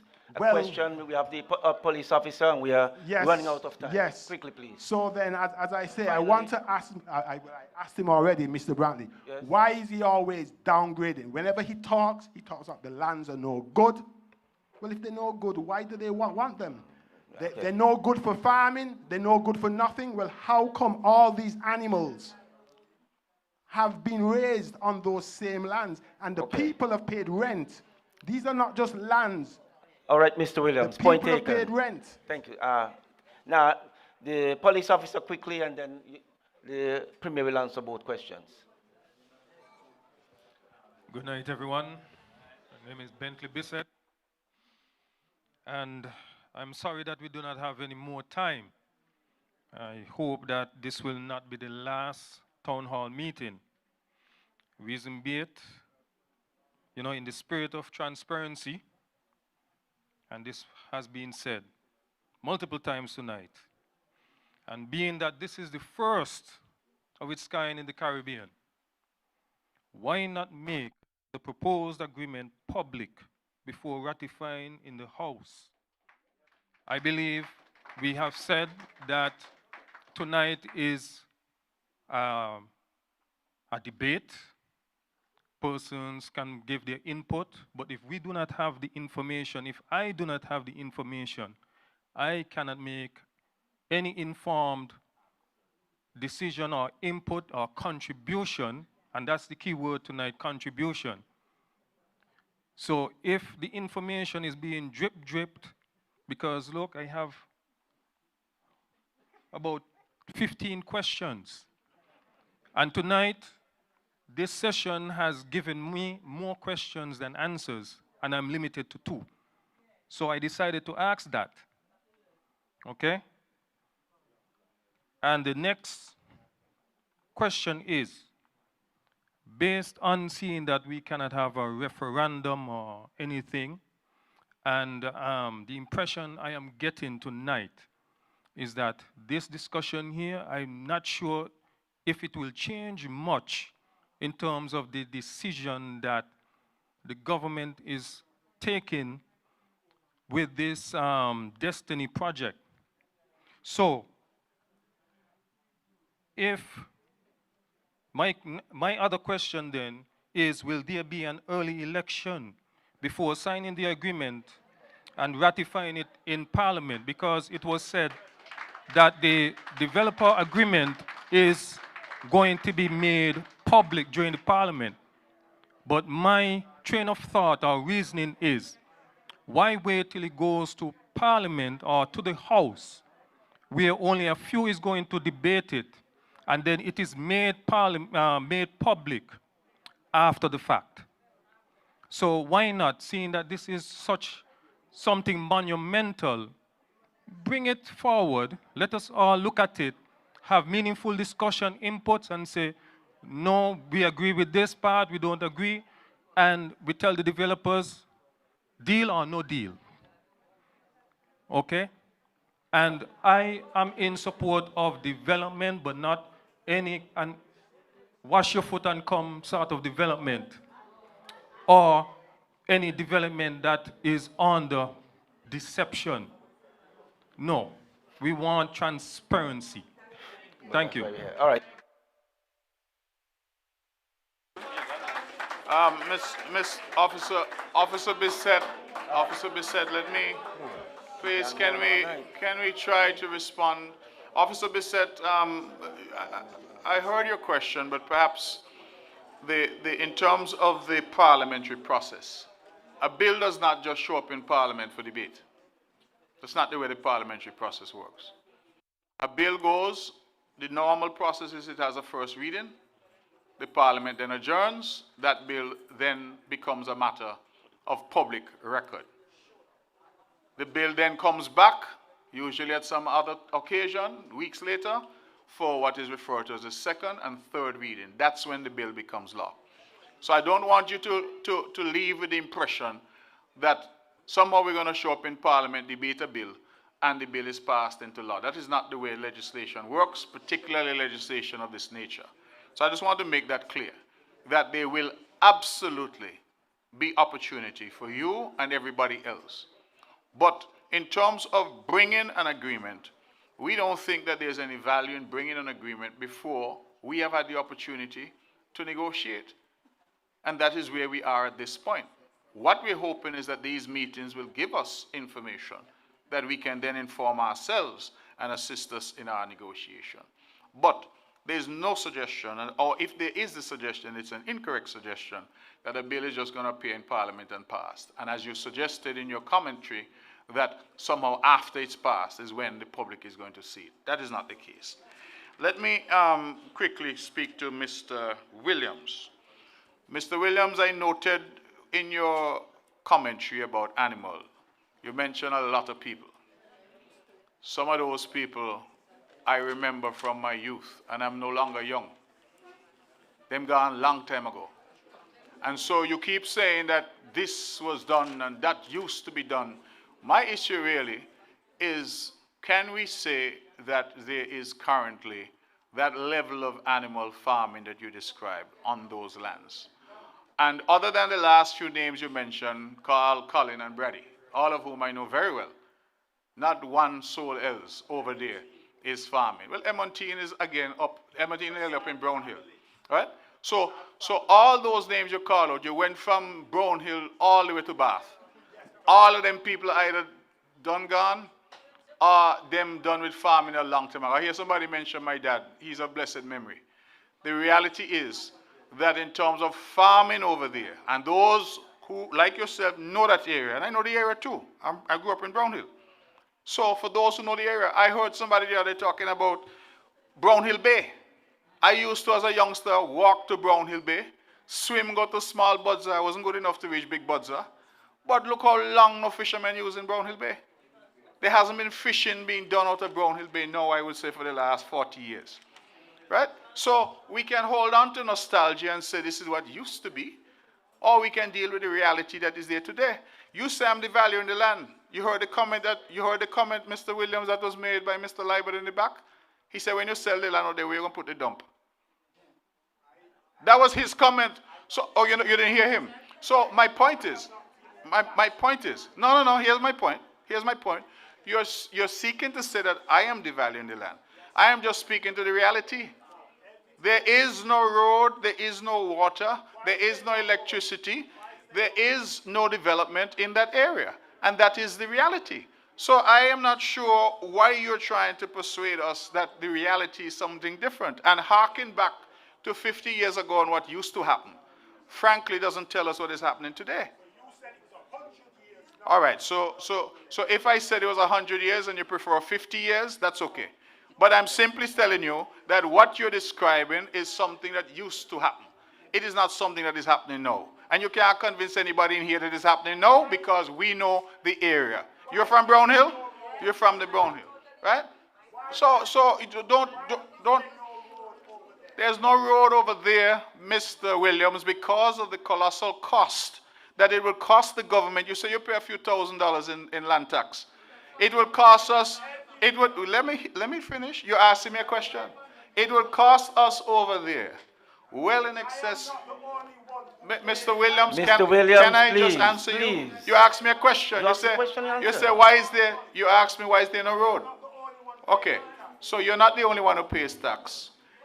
Why there is no road is because of the cost, Mr. Williams.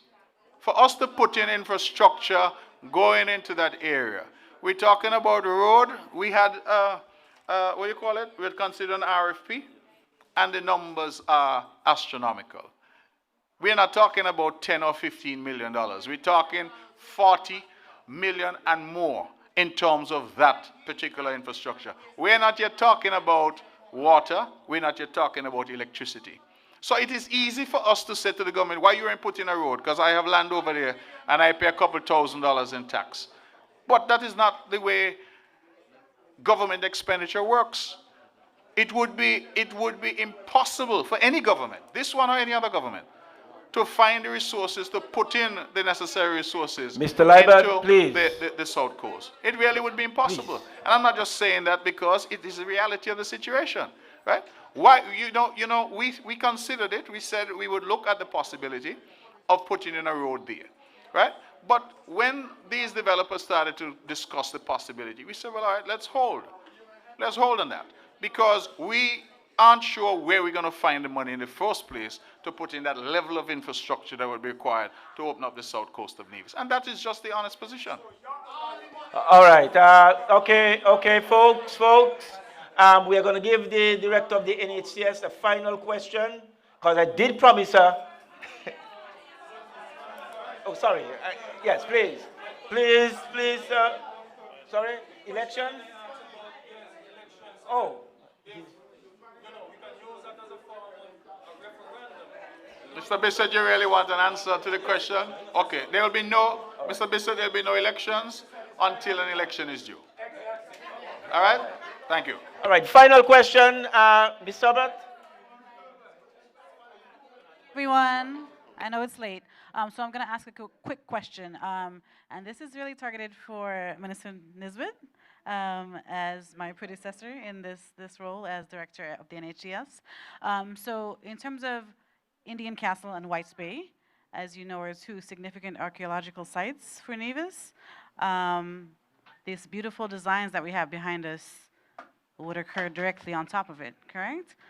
So what is the plan? I know that a version of the SSD did mention some historical protections, but that was later removed. So what is the plan for sites of historical significance in the area? Thank you. To my knowledge, the project doesn't stretch to Indian Castle. Can you guys confirm that for me, right? That is accurate. So it doesn't extend to Indian Castle. And yes, I'm your predecessor, and I had an excellent time working at the NHCS.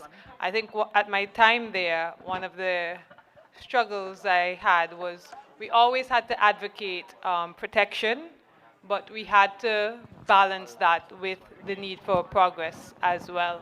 So it can never be a case where every single structure that is 100 years old can never be removed, otherwise we would remain stagnant.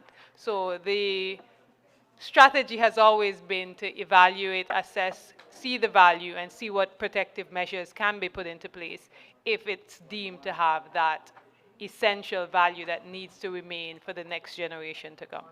And if I can quickly add as well, in all of our discussions, we have insisted that if there are any historical sites that are found in the area, they absolutely must be maintained and cannot be destroyed. And ensure access. And ensure access as well to those historical sites. So we must bear that in mind.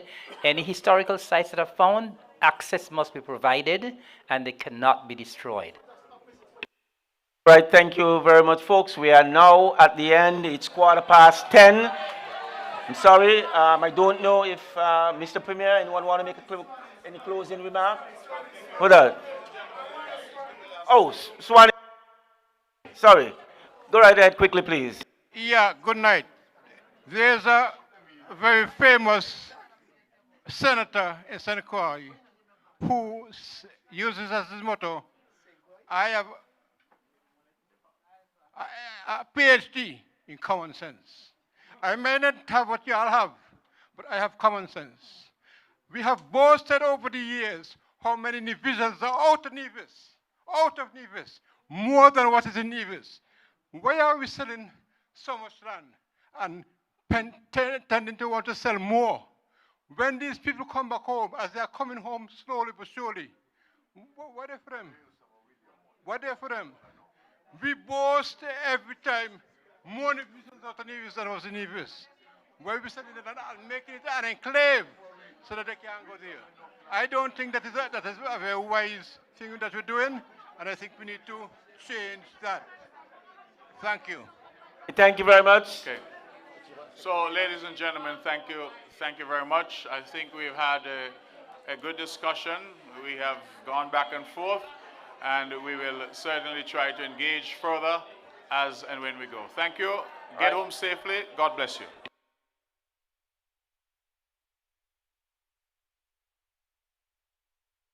This is Mark Brantley, Premier of the island of Nevis. We have put together a compilation of various projects done on this island over the last decade and a half.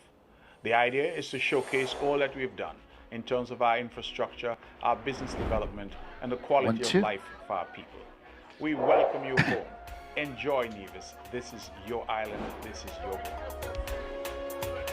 1, 2.